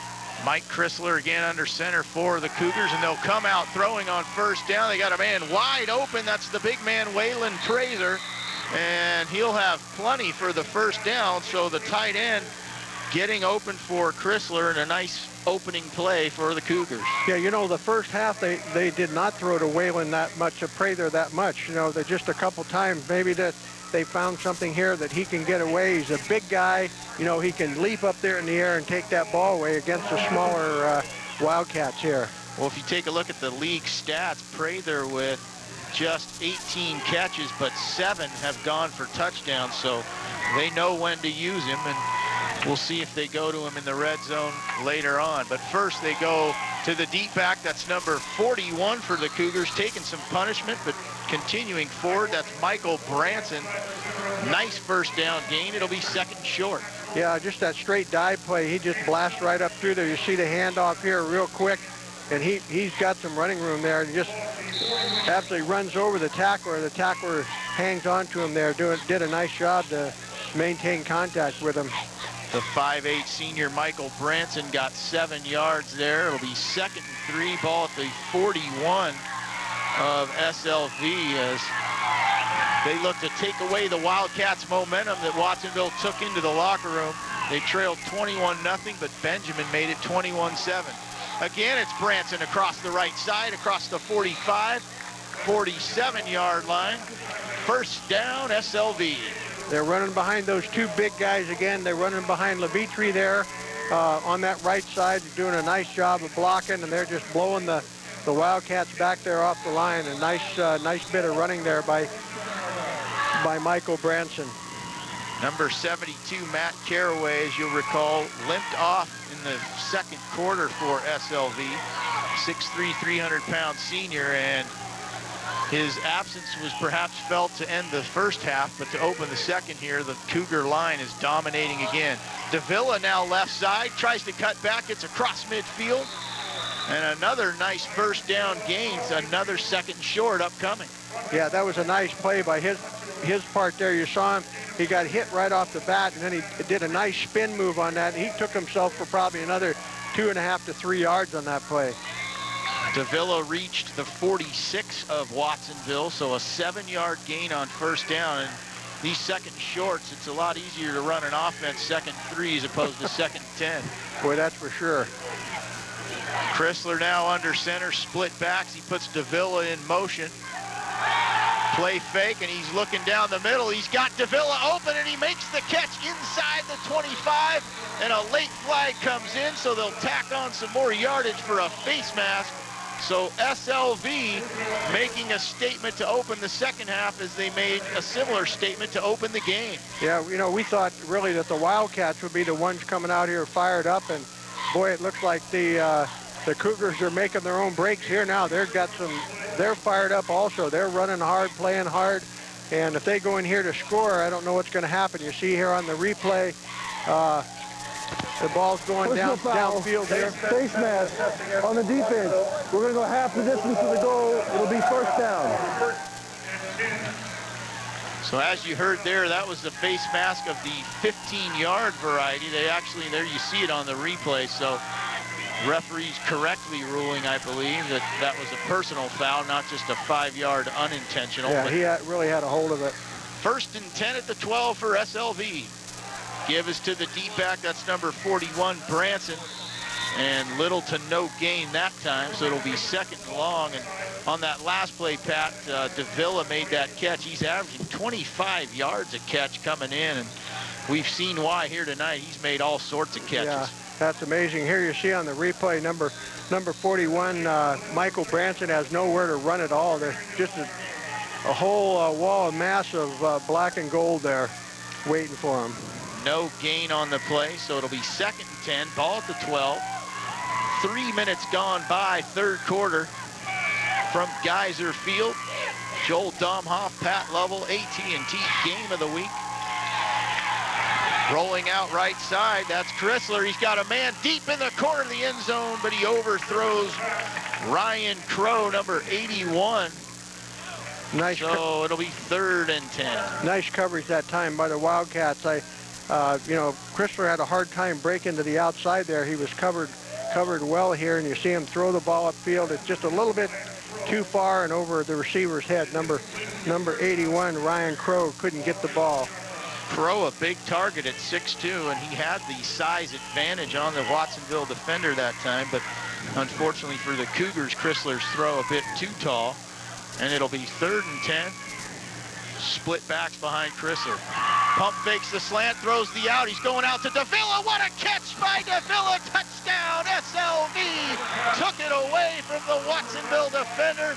And that man has been head and shoulders above everyone else tonight. Boy, I tell you, he has really shown it tonight. Another absolute unbelievable catch here.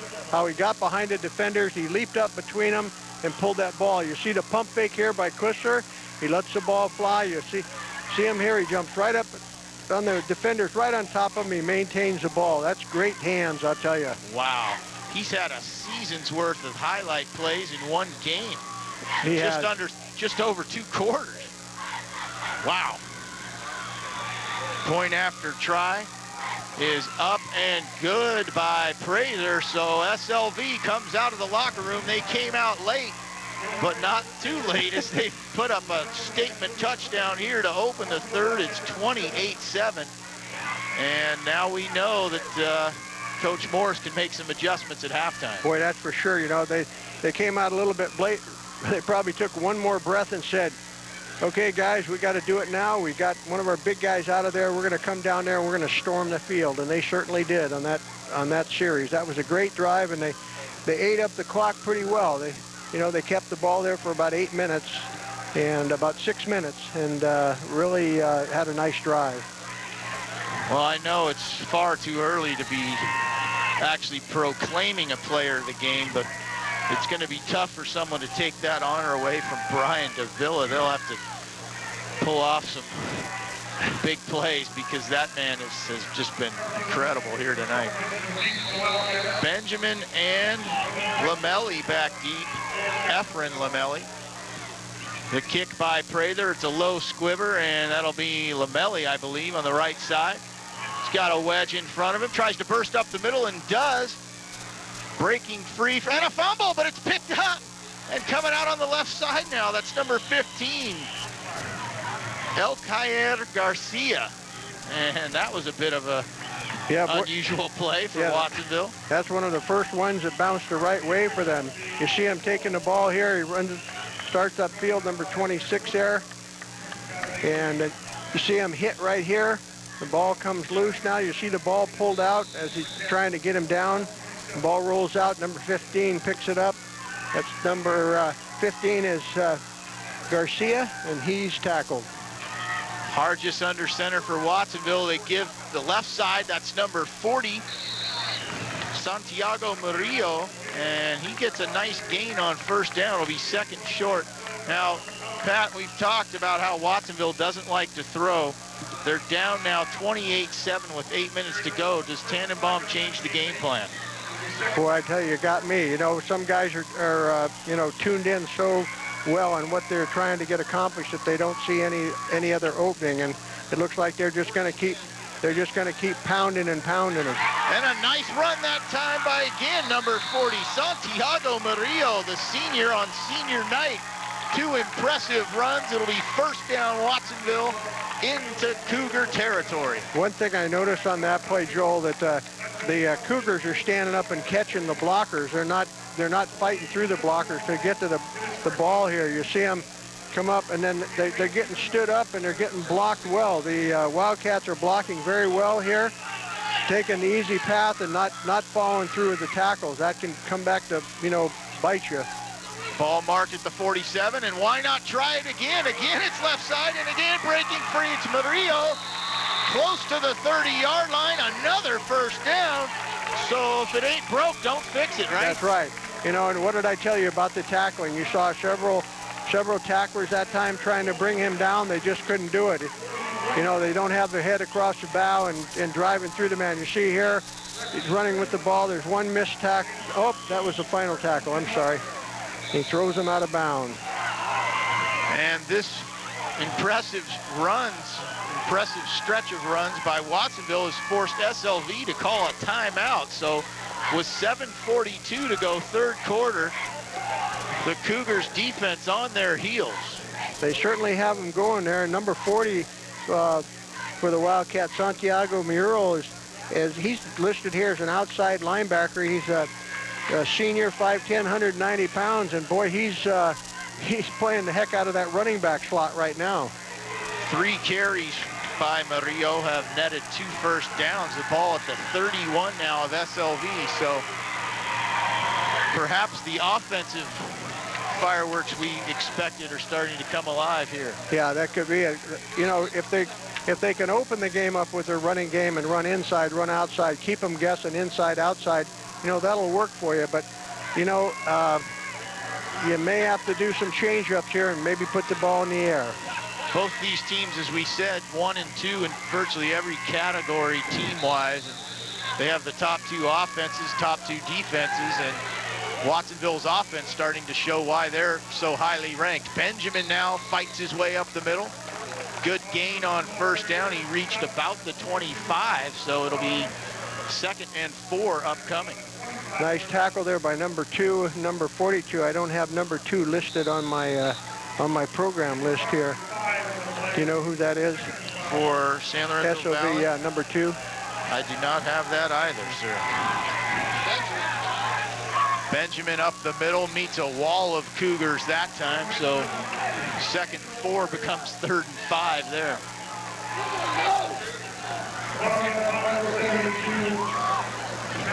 We'll try and find out who number 2 is here for the Cougars. He's playing some tough defense inside there. And good news he's going out of the game now. SLV fans, Pat, number 72, Matt Caraway, in on that tackle, and obviously that means he's back in the game. So the knee or ankle injury not as serious as we feared. Meanwhile, the pass falls incomplete.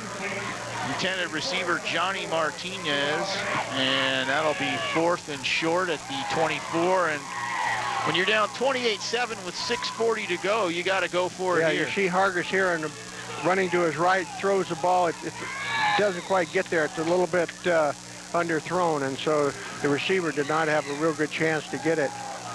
Joel Hawley checking in, number 8 for Watsonville. He was the recipient of a Matt Hargis pass in the first half. Hargis puts it on the ground, recovered by Watsonville, but SLV will take over on down, so a tough break there for the Wildcats. That was, you know, the thing is they're so close to getting the first down here and maintaining ball control, and it just didn't work out for them. That ball got away. It was this quarterback never got the ball. You see here in the replay, comes up in his hands, he loses the ball down on the ground, and they're all over that ball. Well, Mel Martinez, the senior, number 17, got the start tonight under center for Watsonville, but they quickly went to the junior, Matt Hargis, and I honestly am ignorant, folks, as far as Hargis's experience this season at that position. They obviously don't throw it a lot, but he's impressed me with his arm, but perhaps not quite as used to getting a snap from center. SLV, that's Davila. Who else up the middle? Flag goes down. Looked like a holding penalty, and actually they're going to get an illegal setup, I believe. We'll illegal shift, yeah, we had an illegal shift. 2 moving at once. So that'll back them up 5 yards. It'll be 1st and 15, unless Watsonville declines being given that option. We have an illegal shift on the offense. It's a 5-yard penalty. It's going to be repeat first down, 1st and 15. Watsonville ultimately decides to accept the penalty, so 1st and 15, ball at the 20, 6:29 to go, 3rd quarter. SLV leading here 28-7. A battle for league supremacy. The Cougars have won 7 straight against Watsonville, and they're seeking their 7th straight league title. Chrysler under center. Davia, the deep back. Chrysler keeps it, though. He's being hounded, and he's brought down. A big sack that time.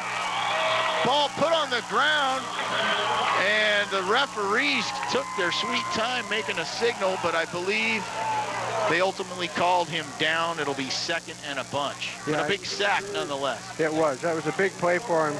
You see him rolling here. He senses that the man's right next to him, but he can't quite get away from him. Here you see him go down. The ball becomes loose. It looked like it was popped out after he was down on the ground. And the man who dominated that drive just moments ago offensively, Santiago Murillo, made the sack that time. So he's doing it both ways now. The senior, as I told you, on senior night. He's trying to go out with a bang. 10-yard loss, second and 25, ball at the 10. Draw play this time. Oh, and a big hit, but he didn't go down. But there's plenty more black and gold to finish the job. So the Wildcat D doing the job here. That first pop was really something, boy. I tell you, he took a heck of a shot on that initial play coming out of the backfield. Just a straight dive play here. It's actually a draw play. He lets him go in the draw play here, and you'll see the hit here. It looked like he ran into the back of his own man. That's number 22, Jason Wells, running with the ball here. And then you see he's finished off by the rest of the black and gold there.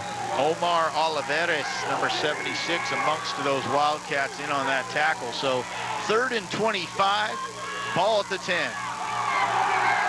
Chrysler going deep, going for it all. 3 Wildcats out there, but Davia's almost the one who pulls it down. That would have topped them all. Oh my, what an attempt by Davia, who's down. I believe he just got the wind knocked out of him, but even his misses are spectacular. Yeah, that was a great play here. You see on the replay, Chrysler drops back. He's got plenty of time to throw the ball here. He unloads it. Looked like that Hail Mary pass, and here you see him, Lamelli, right in the middle of him. He jumps up there and tries to pull that ball down. I'm sorry, not Lamelli, but Brandon Davila trying to pull that ball down right in the air. It was unbelievable. I think he hit the turf pretty hard. Probably knocked the wind, as you said, Joel, knocked the wind out of him. He's up now and moving, and he's going off on his side.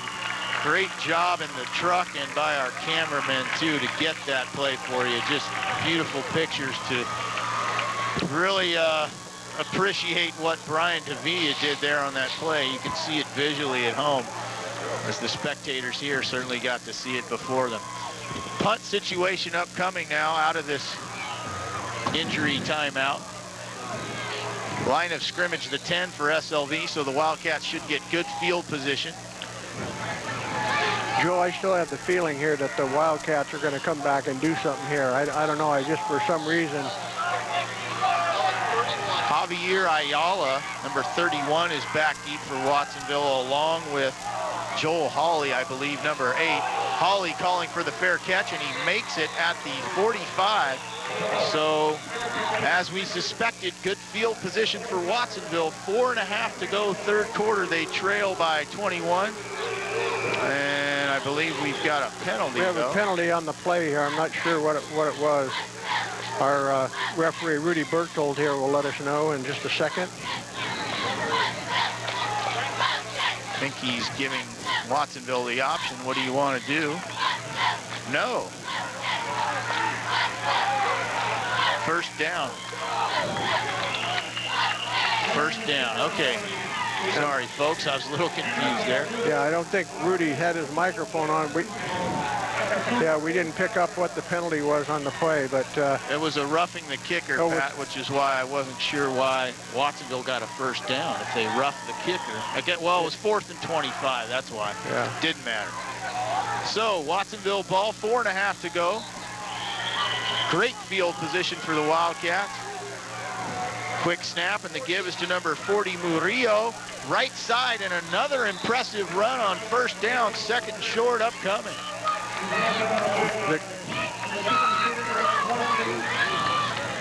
Nice play by Murillo as Watsonville continues to drive. A 9-yard gain that time. It'll be 2nd and 1. Substitutions coming in and out. It looked like the Cougars really weren't ready that time. There were still some players running on the field at the snap. I don't think they had their defense set. You can't let that happen. You got to be ready to go all the time. Watsonville quickly to the line, and again they go to Murillo. right side. He may have gotten enough for the first down. We'll check it in a second, but first we'll quickly go down to Kirsten Fairchilds. Kirsten. Thank you very much, Joel and Pat. I'm joined by Jillian Castle, a senior for Watsonville High and a tremendous three-sport athlete. She plays tennis, basketball, and softball. Jill, how do you play three sports and still keep your grades up? With a lot of hard work, push from my parents, my mom. She's like my biggest fan and my inspiration. She's always taught me to go hard at everything that I do, whether that's sports, school, or both. And I expect so much for myself, whether that's sports or anything else, and I just push myself to do everything. And it's not easy, but... Well, I've met your mom, Mary, and she's a great supporter of you, that's for sure. We'll look forward to seeing you in basketball season. Back up to you, too. All right, Kirsten, thank you very much. While that interview was going on, Matt Hargis on a quarterback keeper got enough for the first down. So as we're inside 3 minutes to go, Watsonville fresh set of downs at the 33 of SLV. Hargis keeps it this time, sweeps left, he's got room in front of him, cuts outside. Nice gain on first down by Matt Hargis, who's shown a nice affinity for carrying out that play fake, Pat. Yeah, it is. That's nice. You know, he fakes that handoff in there, and he keeps that ball and gets around the corner. He does a nice job here. The Cougars bid on this one pretty good, and he just ran the keeper play, just put it down and kept it, and had a couple of blocks upfield, and it worked out real well for him. It's a nice bit of running by Hargis. Number 7 got 11. Now it's Benjamin left side. He breaks free. Still on his feet. Goes to the corner of the end zone. Touchdown, Watsonville. Efren Lamelli, I believe, the ball carrier. I thought it was Benjamin. Tough to see as his jersey was tucked under, but nonetheless, an impressive run, and the Wildcat offense making some noise. 28-13. What a run. Yeah, you saw that a couple of missed tackles there. He never stopped churning his feet, just pulled himself free and just kept running into the end zone here. Nobody could hang on to him. Point after try by Topia. Snap and hold are good, as is the kick. So 2:31 to go. Watsonville hanging around. It's now 28-14 on a nice 22-yard touchdown run. You know, we were talking, Joel, a little bit at halftime here. You know, Watsonville does have one heck of a bench. You know, they've got, their program takes up a page and a quarter to get all their players on it. You know, they could pound SLV here and tire them out. SLV has so many guys playing both.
couple pom-poms out below us, so the crowd wants something to cheer about, and the offense is trying to give it to them.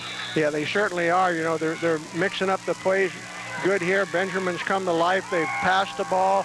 You know, their offense is really looking sharp now. Lamelli right side, gets to the corner, inside the 10, he lowers his shoulder, and Efren Lamelli takes it down to about the 5, and the Wildcats are rolling now, inside 10 minutes to go. Another great block on the end there by the Wildcats. You see this block is what springs them free here. If we pick up the replay on this particular play, it was really a nice block to cut the man down on the outside. He was able to cut, and he's got some real juice. Boy, he can move. Again, it's Lamelli right side, inside the 5 to about the 2, so the Wildcats in a bit of a hurry-up offense, and why argue with that? They've got SLV on their heels. Keep it going. Gain of 3, second and goal at the 2. Yeah, they certainly do have the Cougars on their heels. I think fatigue might be setting in here a little bit. You know, it's a long drive from Felton all the way down here, and you know, in that traffic. So right side, that's Murillo. He dives for the goal line, but comes up short. Ball squirting out, but clearly after he was down. So I believe he got a yard. So now 4th and goal or 3rd and goal. 3rd and goal, I believe. You see him here on the replay. He comes through here. The Cougars are waiting there for him, and they nail him. He only gets about a yard on that play. This is it, folks. The crowd is into it. We'll see if the Watsonville offensive line can help them get one more yard, and oh, tough break. We've got a penalty, folks. No play. No play. I don't think the sideline realizes it, but the whistles were blowing well before the snap. We'll get the call here. And it's an illegal shift there on Watsonville, so 3rd and 1 becomes 3rd and 6. Yeah, tough break. It did look like somebody was moving there. I couldn't pick it out here. Maybe we have an illegal shift on the offense. It's a 5-yard foul. It's going to be repeat 3rd down. Yeah, here you go on the replay. Yeah, we didn't pick it up from the beginning, so I'm not sure what happened here. But anyway, they had a couple people moving. They had more than one. More than one moving.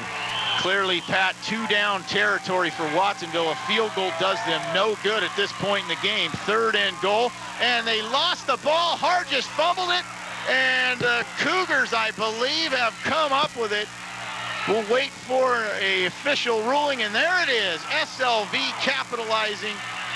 Tough break from the Watsonville perspective, as Hargis had led a great drive, but a bit anxious to start that play. Looked like he was going to keep it again, and he just sort of fumbled the ball right out of his hands. I think somebody reached out and touched his arm here, grabbed his arm here. You see him fake the ball. Oh. No, he didn't. When he hit it, it was Benjamin, I think. The exchange between him and Benjamin was not real good, and he lost the ball on the replay.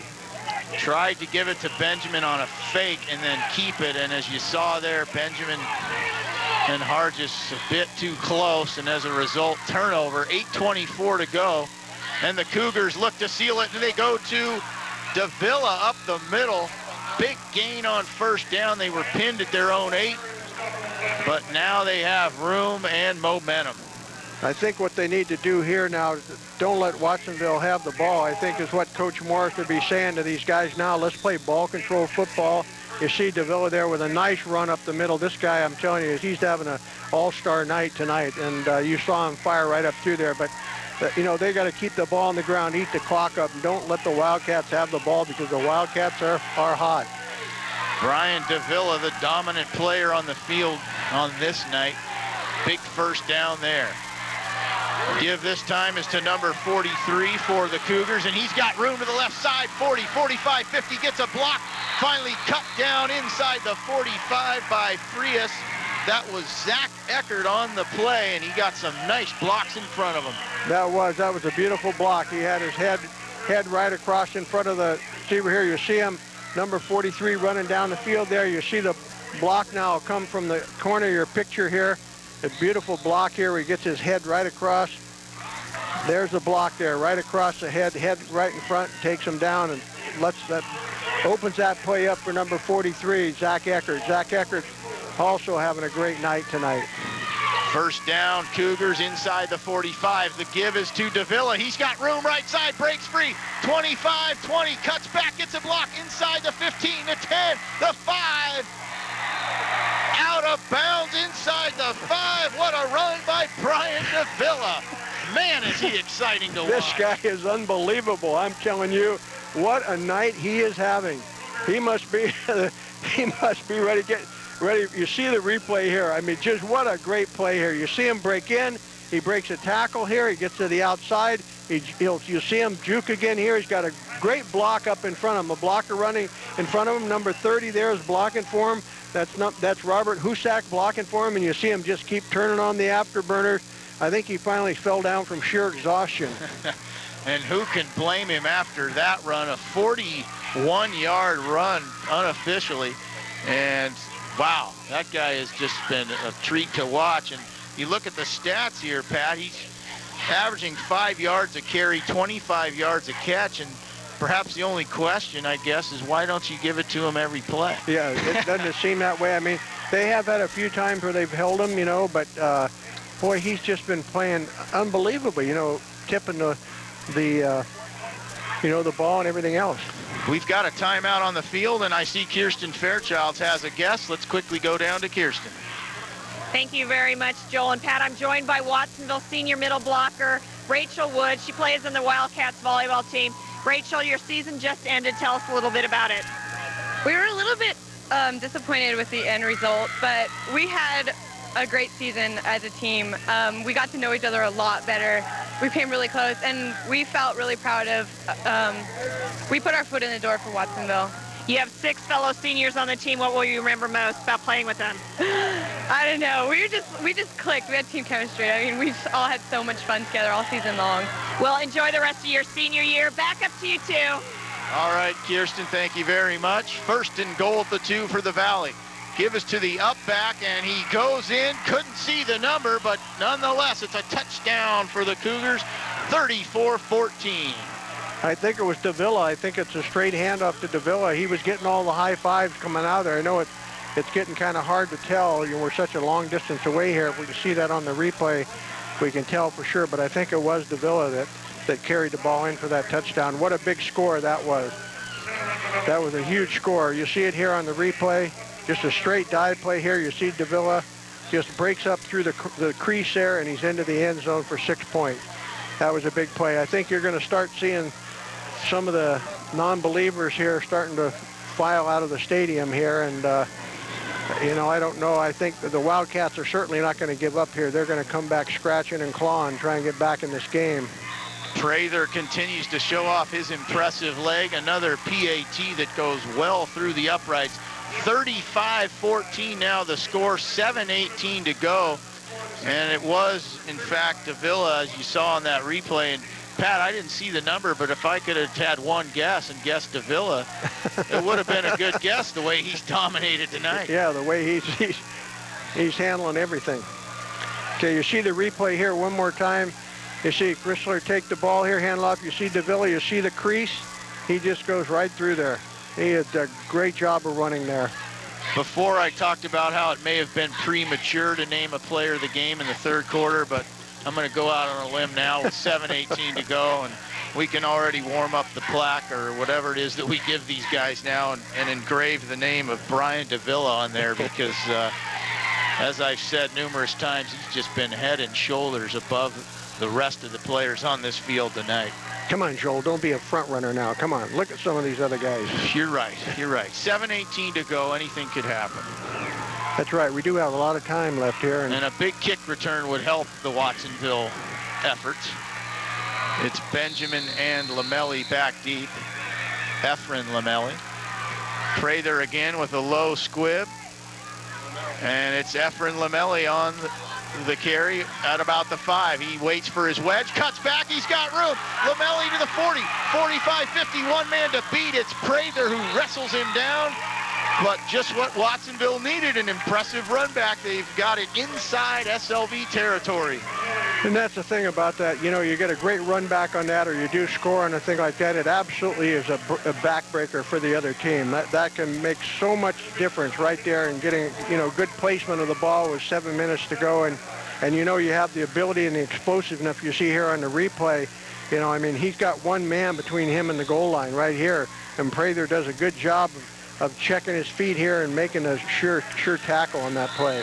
Tough to be patient in those situations, but Lamelli's showing nice patience, waiting for the blocks to develop, and ultimately got a big gain out of it. SLV has used their last time out here, so not sure if there was a substitution problem there, but with 7:07 to go now, no timeouts for SLV. They lead 35-14, and let's quickly go down to Kirsten Fairchilds. Kirsten.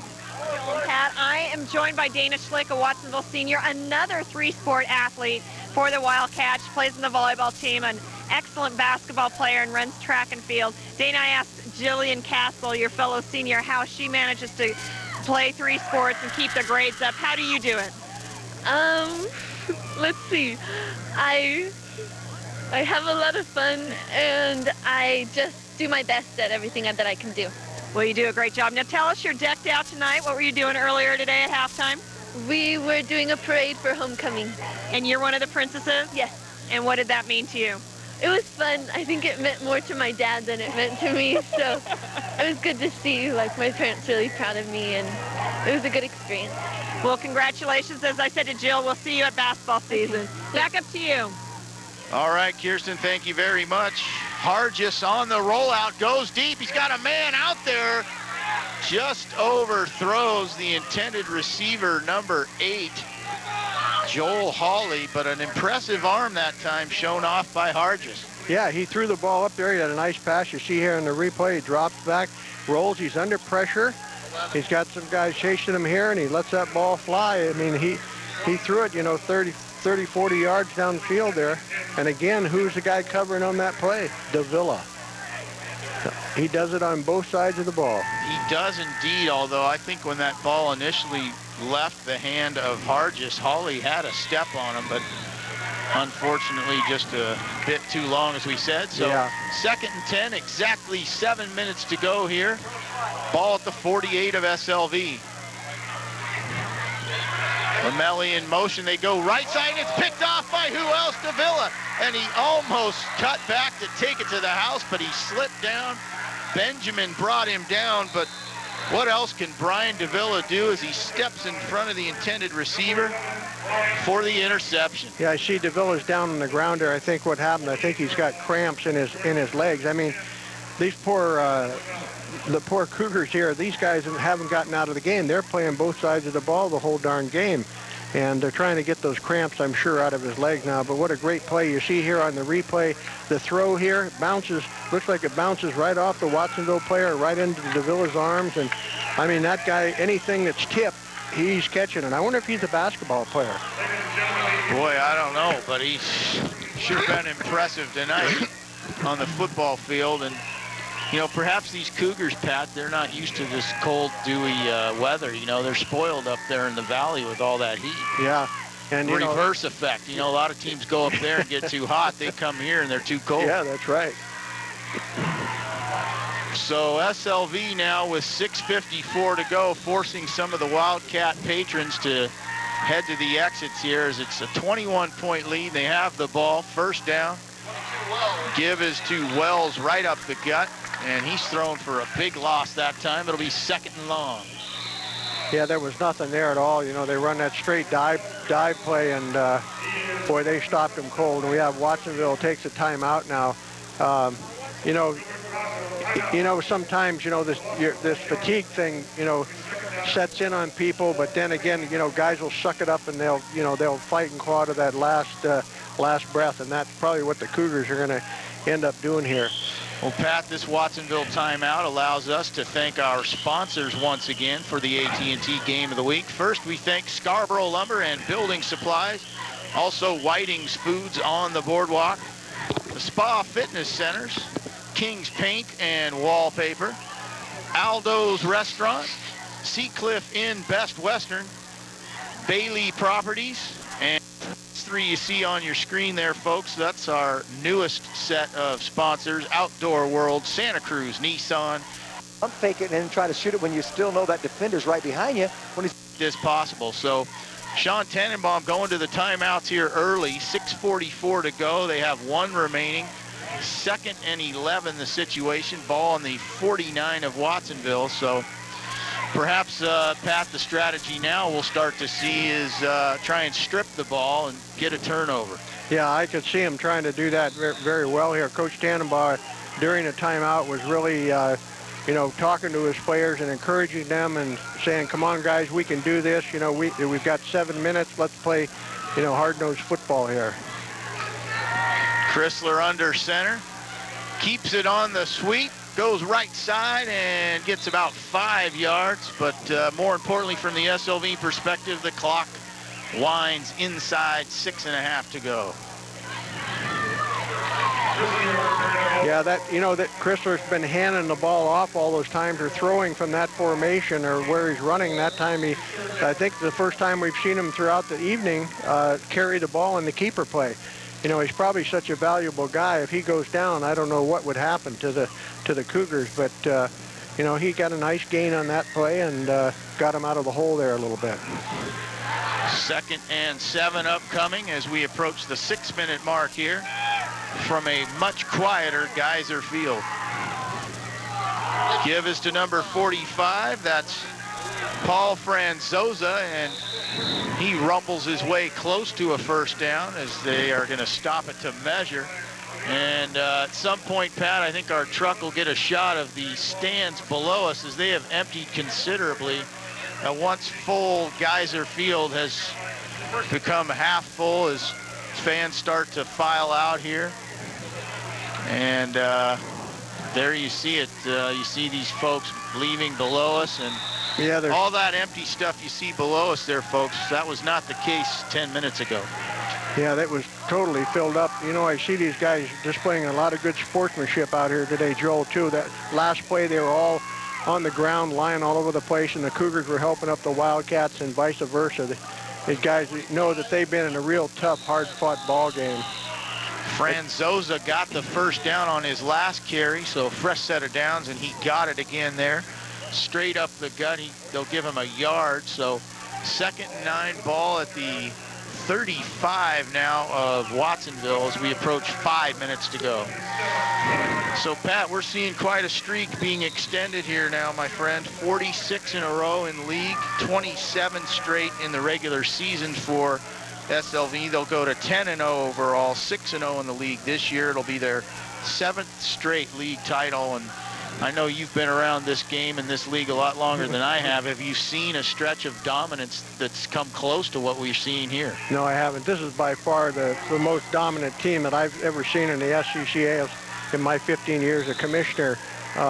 They're just awesome. You know, they've got the magic in the valley. I don't know what it is, if it's in the water or whatever, but you know, they have such a great coaching staff there under Doug Morris, Mark Christensen, Dave Mercer, Dave Pottinger, Jeff Calden, Tim Christensen, Mark Brown, Bob Locatelli, and Al Wartner. Those guys are doing a terrific job, and they have year after year, and they play fair and square, and you know, they're no-nonsense guys, and they just do a terrific job up there. 8 assistants, that helps too. You can get a lot of one-on-one time when you got as many coaches as players.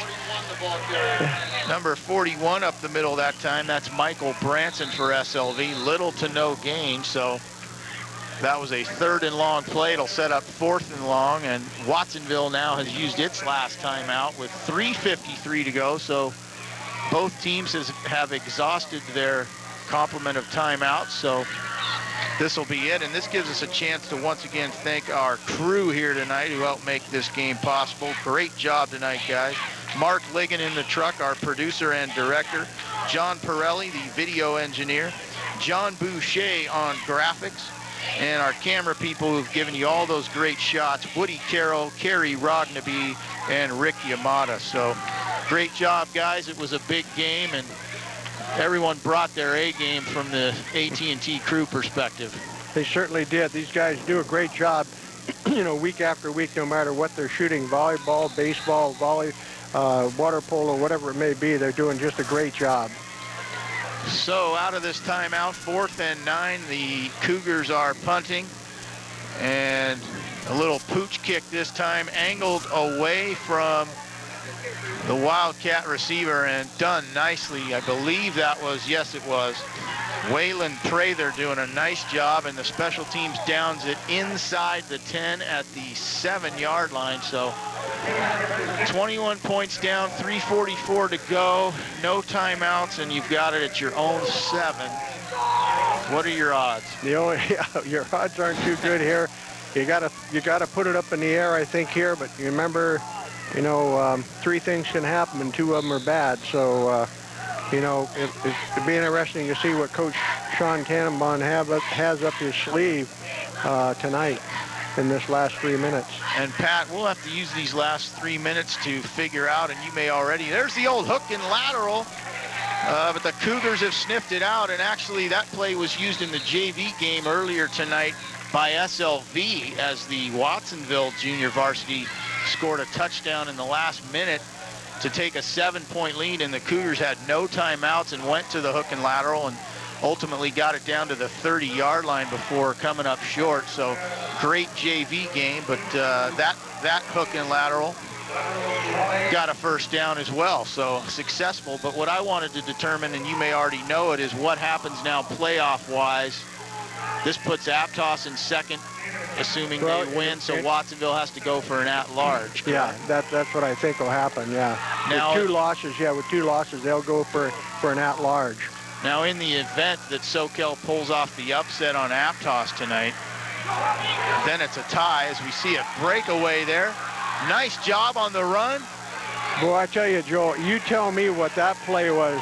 That ball went every which way, it looked like, and I don't know who had what. That was unbelievable. Guys were falling down, and then all of a sudden somebody's up running. That was the darndest play I've ever seen. I don't know. We didn't see the beginning here. You're looking at the replay, but I don't know what happened. You see Benjamin there blocking. Oh, it must have been a pitchback and halfback pass, yeah. And he starts to throw the ball. Number 73 runs right over the top of him. This guy's got him, bulldog him, and he loses him. The ball. Lamelli, that's Efren Lamelli maintaining his balance. Yeah, and there's a shot. 2 guys miss right there. You got a block there. Here he goes. He finally turns it upfield. They're blocking the big guy there. Personal foul. Finally. Face mask. And they get 15 yards on play. Result is a first down. As you heard the referee tell us, another 15 tacked on. So 3:04 to go. Watsonville first down at the 49 of San Lorenzo Valley as we wind inside 3 minutes to go. So Watsonville not giving up, and that's nice to see. It certainly is. They're not giving up at all here. They're running a reverse play.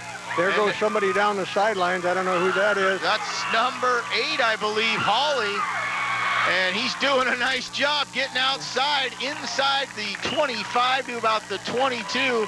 And actually, I apologize, that's the other half of the Lamelli brother teams. That was Joel Lamelli, 5'11 senior. So yeah, it looked like Wildcats moving it again. Yeah, it looks like they run a reverse here, or fake reverse. You see him coming around the end here.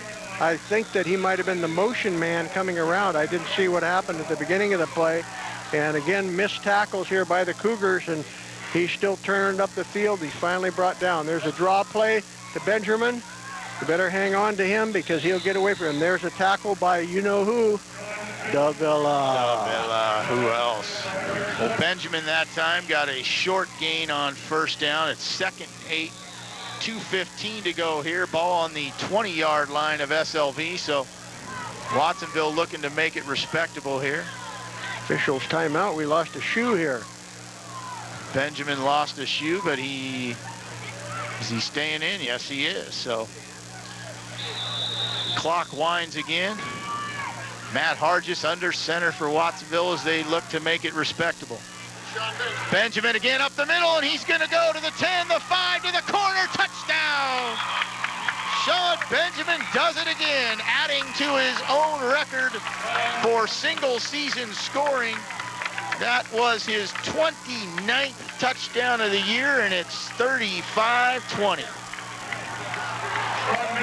Yeah, you see here in the play, he makes a real nice run here in the cutback. It's just a cross buck. He comes up there, he gets nice blocking here, both sides, and this guy just turns it on. He's got some juice, I'll tell you that.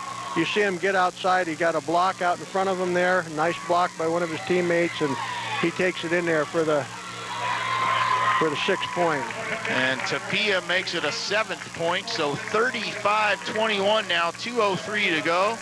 And it's time for one of the most fun plays in football, the onside kick. Yeah, this is the one you hope everybody gets it right, you know. And let's go before this onside kick down to Kirsten Fairchilds. Kirsten. Thank you, you two. I'm joined by another Watsonville alum, Alberto Garcia, who was Watsonville's Male Athlete of the Year last year. He's currently a tight end at Cabrillo. You played SLV, and here you're watching this game tonight. What are you thinking? Oh, well, my fellow teammates from last year are playing pretty hard. They just need to, you know, they've not been getting any good calls, getting calls against them, and, you know, they're playing hard. That's what Watsonville football is all about, coming out here and playing hard, giving them all they got. What's been like playing for Cabrillo this season? It's been very eye-opening. Collegiate football is totally different from high school. I kind of liked it that I did go to Cabrillo instead of going to a big-time school because, you know, I'm learning stuff that I didn't know before, and I'm getting some learning, and hopefully I go on from there. Well, good luck to you. Thanks. Alberto Garcia, star for Watsonville football. Back up to you two. All right, Kirsten, thank you very much. And here's the shift for the onside kick. It's a squibber, and it's touched by a Valley player, but he ultimately fell on it. And who was it? I believe it was, well, you get one guess. Who was it? Davila. This guy is absolutely unbelievable. He's so quick to the ball. He's had a couple plays where he's fumbled but not been able to handle it, but he's the first one to get it when he doesn't. Absolutely amazing game. Talk about going out as the greatest senior player, one of the biggest games of the year. It's got to be right here. They kick that onside kick, and he hits it. He doesn't hit it real good, but he grabs it with his hands. He's got great hands. He picks up the ball, and he's got it.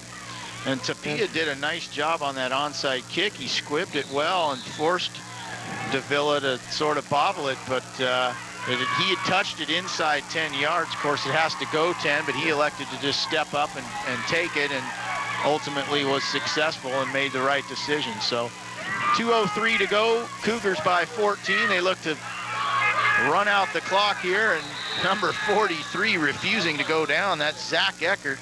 The 6 foot, 203-pound senior. He wants to end his SCCAL regular season career on a good note there.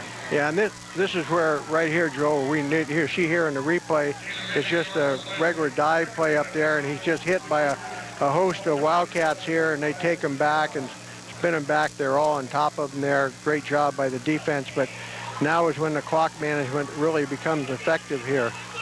Now, Pat, do you go to that seating meeting on Sunday as a representative of the league? And no, we have a league rep, and our league rep is Sean Tannenbaugh from Watsonville High. So he'll be sort of arguing for himself, right, for an at-large bid. Yeah. What are his chances? That's really a flip of a coin, for that third slot. Your leagues, the automatics 1 and 2, but sometimes it's really heartbreaking that you don't get in. Somebody might have a couple more power points than you do, and it's real it's tragic in some respect because the kids have worked so darn hard, and then they don't make it in there because of, power points or one loss or one team they played. So it's really hard to say. Now, should the SoCal Knights upset Aptos tonight, and we're not sure what has happened in that game, but if they do, in fact, pull off that upset, that'll leave Watsonville and Aptos in a tie, and the tiebreaker would go to Watsonville in that case, because according to the newspaper, they have more power points. So yeah, perhaps Tannenbaum will get a nice call from down up north, I should say. Yeah, you never know. Get the SoCal upset, but that's going to do it, folks. Clock winding down, 7:06:05. So the Cougars have come into Geyser Field, tough road trip down to Watsonville, but they scored early and scored often, and as a result, They win their 46th straight league game, 27th straight regular season game, clinching their 7th straight league title. The Cougars dominated from the outset, Pat Lovell, and ultimately a 35-21 game that honestly wasn't that close. No, it wasn't, you know, but you know, the thing is, SLV played a good ball control game, I think, throughout the evening. Watsonville kind of, you know, did hurt themselves, start off in the beginning with that first fumble and giving them the easy touchdown and so forth. But the thing is with the Wildcats is they're so dangerous in every play. With the Lamelli brothers, with Sean Benjamin, I mean, it's unbelievable what those guys can do. And it's just, sometimes it's one step this way or one step that way. And you know, they were in the ball game. They were dangerous the whole time, you know, and of course, you know, you would think that we would have a lot closer game like that. The JV game before was 29-28 right up to the end of the fourth quarter, and Watsonville ended up pulling it out. But, you know, it was just, you know, a great effort on both teams, both sides of the ball, really.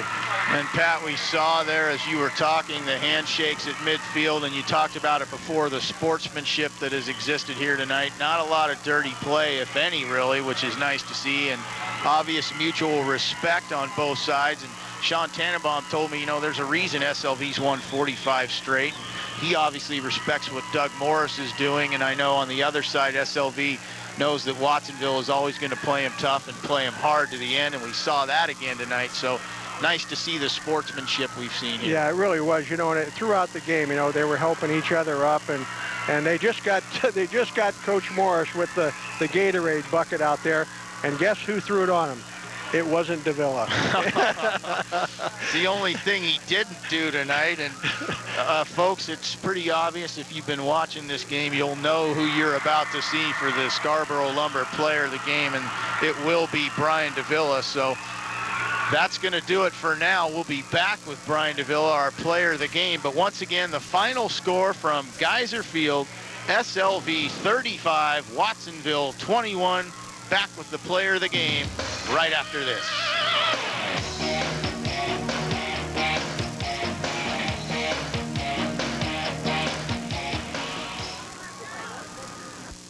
Outdoor World can take care of all your sporting goods needs.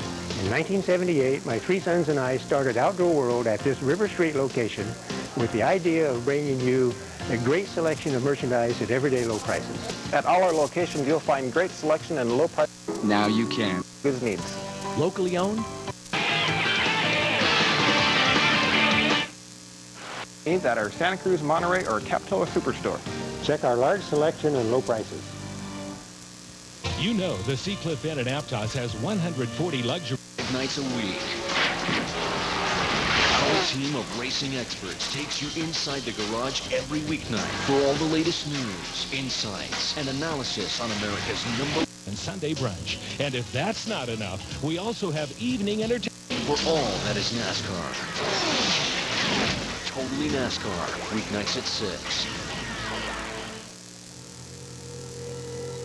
You should know that Scarborough Lumber is one of the oldest and most community-oriented businesses in our region.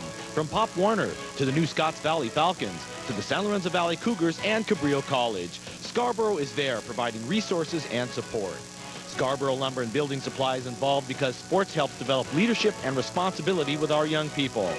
From their garden store to lumber, to hardware to building supplies, Scarborough Lumber and Building Supplies, working to make our community stronger and better. Jerry's back. Yes, Jerry Sports is back in business. So let's play Find Jerry Sports. We'll start at the old store. Head south to 41st Avenue on SoCal Avenue. Turn right before the bridge that takes you to SoCal Drive. Do not go over the bridge. Go past Staples on SoCal Avenue frontage road. Then go 7/10 of a mile. We're right next to All American Motorcycles. Sorry, Jerry probably won't be outside waving you down though. Come in and see our great selection of shoes and sporting goods today. Jerry's back.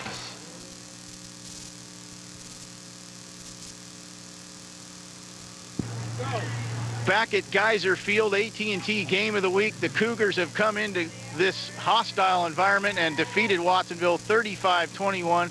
Joel Domhoff, Pat Lovell, we're surrounding the Scarborough Lumber player of the game, none other than Brian Davila.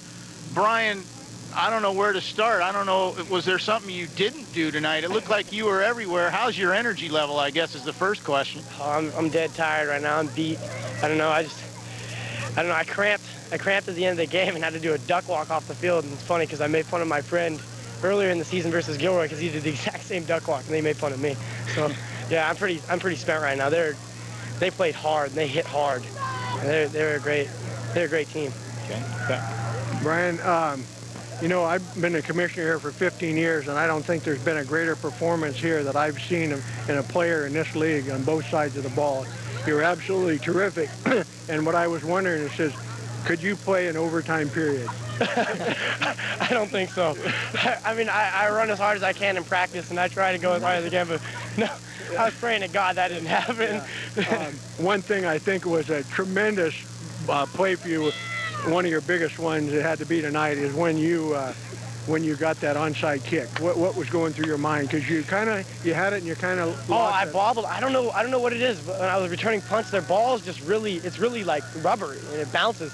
And it bounced off my chest and I was just like, all right, I got to go for that. I don't care if I cramp. I don't care if anything. I just went after it and I was going to fight for it until the end of that play. So well, the way the ball was bouncing around, and we were wondering, do you play a lot of ping pong? Yeah, actually I do. Ping pong's a great sport. Congratulations, a great show tonight. Thanks a lot. And Brian, what I'd like to ask you about is all your spectacular catches, a lot of tip plays. How do you focus on those and keep your concentration when you've got arms flailing and the ball in the air and you seem to come down with it every time?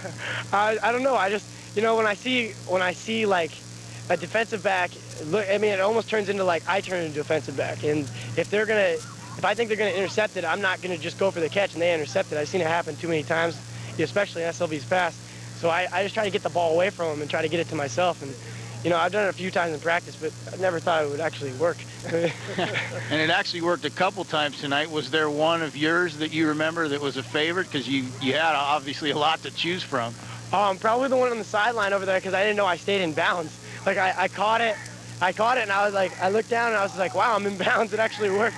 I don't know, that was probably the coolest one. Okay. Definitely. And I don't know if you're a student of football history, but if not, Lynn Swan used to do that for the Pittsburgh Steelers all the time. Yeah. I watch ESPN Classic all the time. I see that stuff all the time. Yeah. That's what it reminded me of, because as a kid, I used to watch him make those catches, and that's exactly what I thought when I saw you. Well, how big was this win for you guys to come on the road, beat this tough team? What does it do for your confidence going into the postseason now? Well, we know we got to work harder and harder every week, but that was probably one of the greatest games I've ever been a part of. Anything, for any sport, anything I ever played. Like, I've never seen a team work so hard during a week, and we've gone over so much adversity. Like, we just, man, because we have injuries this year. We had our starting center get hurt, and he can't play for the rest of the season, you know, and just for our team to come through and win this was just, I cried after the game, and I don't cry after sporting events normally, you know. Man, it was just amazing. Okay, well, congratulations. Great job. You guys continue your streak, and you go into the playoffs with a huge wave of momentum, obviously. That's your Scarborough Lumber player of the game, Brian Davila, Joel Domhoff, Pat Lovell, and Kirsten Fairchild's our entire crew. Thanks for joining us on the AT&T Game of the Week. Once again, the final score, SLV 35, Watsonville 21. Good night, everybody.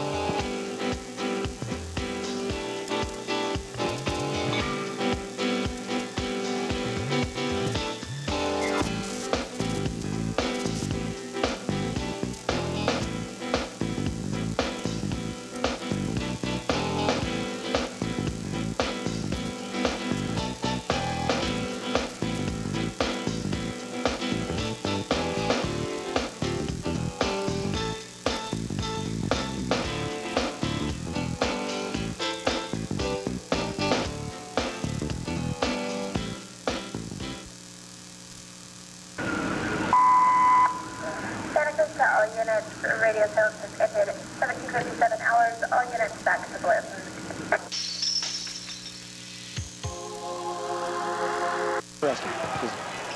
That takes a lot of discipline, and Odom to me is not what you call discipline necessary. Well, you know what? On the court, he's a great passer.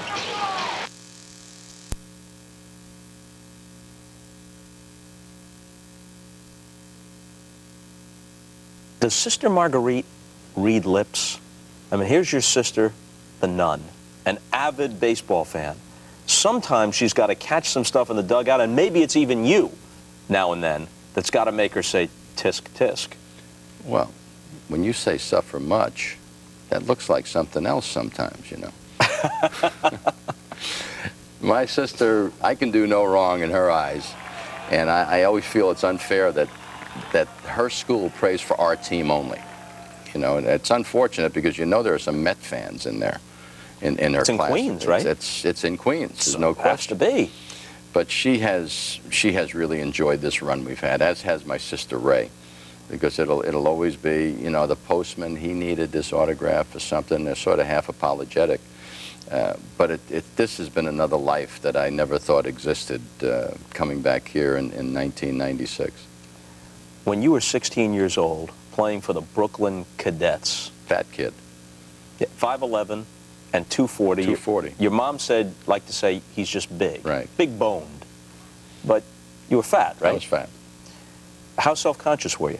I was very self-conscious. I remember my brother Frank had started playing in the major leagues at that time, and he allowed me to work out because the Brooklyn Dodgers were still in Brooklyn, and I used to go to Ebbets Field or the Polo Grounds to work out before the game, but I would always wait until the game started before I'd take a shower because I didn't want the players to make fun of how heavy I was, because Frank would always remind me of how fat I was. You can't be a big league player carrying that kind of weight, so he would constantly pound me, and I hated him for a long periods of time for that reason until I realized what he was doing. A lot of people who were around you when you broke in with the Milwaukee Braves said that you were uncommonly mature for a guy in his early 20s, that nice guy, but a certain seriousness of purpose. What do you think that came from? I don't know. I had a troubled childhood, I guess. I mean, my mother loved me to death, and so did my sisters. My dad was abusive to my mom, and I was scared around the house a lot when he was home. And if I had to pick one thing that was probably responsible for my serious nature, I think it was the fact that during my teen years, well, actually before my teen years, because he left the house when I was like about 12 years old, but my, you know, in the 7, 8, 9 years old, I had a frightening time living at home. What was your relationship with him after your parents split up? Did he see you become a ball player? Did you have an ongoing relationship with him? It was, and a funny story there, because he bought me a Christmas present one time after I had started playing professional baseball, and it was a belt size 40, and I no longer needed it at size 40, but that was the last he remembered me as a fat kid. But our relationship got better. I used to, you know, my mom wasn't happy that I went to see my dad from time to time, but we mended our fences when I got a little older. It's a mentally tough team, which depicts New York. New York is a mentally tough town, and we did this for New York.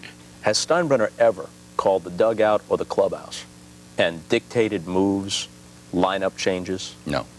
Never done it? No. What he has done, he says, oh, why don't you play this guy? I wish you'd play that guy, but you do what you want. He always finishes what you do what you want, but I'd like to see this happen or that happen, which, I mean, he's the boss. He's got every right to say that. But well, he's never called the dugout during the game. Does it happen that way? If you were on the fence yourself, does his vote count for something? Oh, sure. Sure. I mean, if he says something and I'm sort of leaning that way, or I'm thinking that's one of my options, I'll do it, and I will not only do that, but I will give him credit for making a suggestion. And again, you know how much George likes home runs, and I sort of give him a little gig every once in a while if a single wins a ball game, you know. But he still likes the Yankee Bombers, and you know, we've been the Punch and Judys here time and again. Batting third and playing third base from the St. Louis Cardinals, Joe Torre. You made the All-Star team 9 times. Mm-hmm. Hit a .297 lifetime average. Didn't look like, as a player, despite those achievements, that you were going to make the Hall of Fame. Some support, but not enough. Do you allow yourself to think about what the combination of an excellent playing career and now this managerial success might mean for Cooperstown? Yeah, I mean, I can be more realistic about it, that it could happen. You know, the managerial side of it has been incredible. But it would be a great honor, Bobby. But again, winning one of these things, and, well, 4 of them now, it'd be tough to think that it could be any better of a feeling than that's been for me, especially waiting so long to get there. But to go off into the sunset, not only with the World Championships, but to know that your kisser's on one of those plaques with all those great players. There's no question. When somebody tells you when you're 55 years that you're sort of on the way out, from the time I turned 55, my daughter Andrea was born, and we won 4 World Series, and there is a chance for Cooperstown. It's been the best time of my life. Our thanks to Joe Torre, and before we close tonight, a thought about Al McGuire, the one-of-a-kind coach and commentator who passed away last month at age 72. Maybe you've heard that Al had a nickname for everybody. Partly it was because it was colorful, but mostly it was because he couldn't always remember your name. So from the day he met me until the last time we spoke, he always called me Yellow Pages.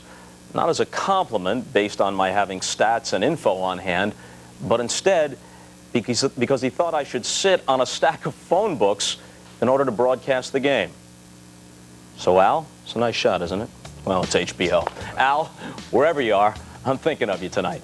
Hope you enjoyed the show. Next week, inside the Los Angeles Lakers with Phil Jackson and Kobe Bryant. And right now, if you'd like, you can join us on the web at hbo.com/ontherecord. Our show continues online, where I'll be rejoined by Oscar Robertson. Good night for now from Studio A.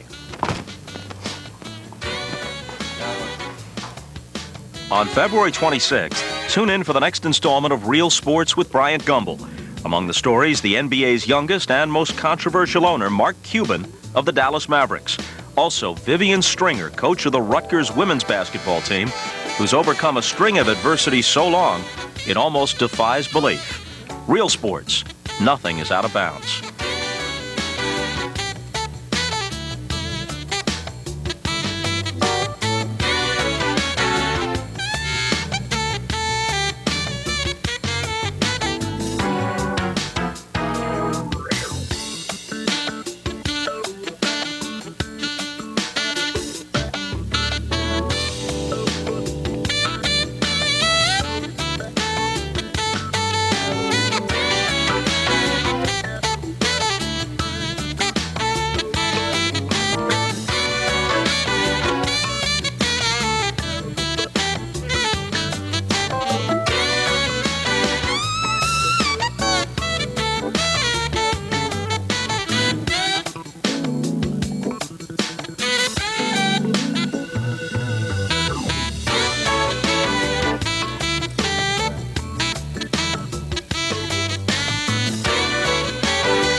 This has been a presentation of HBO Sports, the network of champions. Next on HBO. Nicole Larry Parker and Isaiah Washington try to keep it real while mixing business and pleasure. The HBO original movie, Dancing in September. Next on HBO. Saturday on HBO. Bruce Willis is a hitman with a conscience. I really hate to have to kill you. And he's taking Matthew Perry for the ride of his life. They're gonna kill you. What? Then, superstar challenger Eric Morales moves up to the featherweight division to take on Gutty Espadas. This Saturday on HBO. It's the premiere of The Whole 9 Yards at 9, followed by Boxing After Dark at 10:45. This Saturday on HBO. If you think you know sports, then you should see Real Sports, with the best reporters in the field, bringing you a side of sports you won't see anywhere else. No other show hits controversy this hard. No other sports program digs this deep. Hail hailed by critics as TV's best sports program and winner of the Emmy for Outstanding Sports Journalism 3 years running. Don't miss The Next Real Sports with Bryant Gumbel. Premieres Monday, February 26th on HBO. Nothing is out of bounds. In the year 1619, the first Negro slaves landed in ships on the shores of this nation. Nearly 400 years later, the Negro in America still is not free, not free, not free. Move back to the code section. Move. No. Martin, we agreed that you wouldn't take on too many responsibilities. But as a pastor, this is part of what I do. Can we just simply agree for a one-day boycott of the buses? We are committed to segregation, and we intend to maintain it. You have a wife, a daughter. That's exactly who I am thinking about. We're not wrong in what...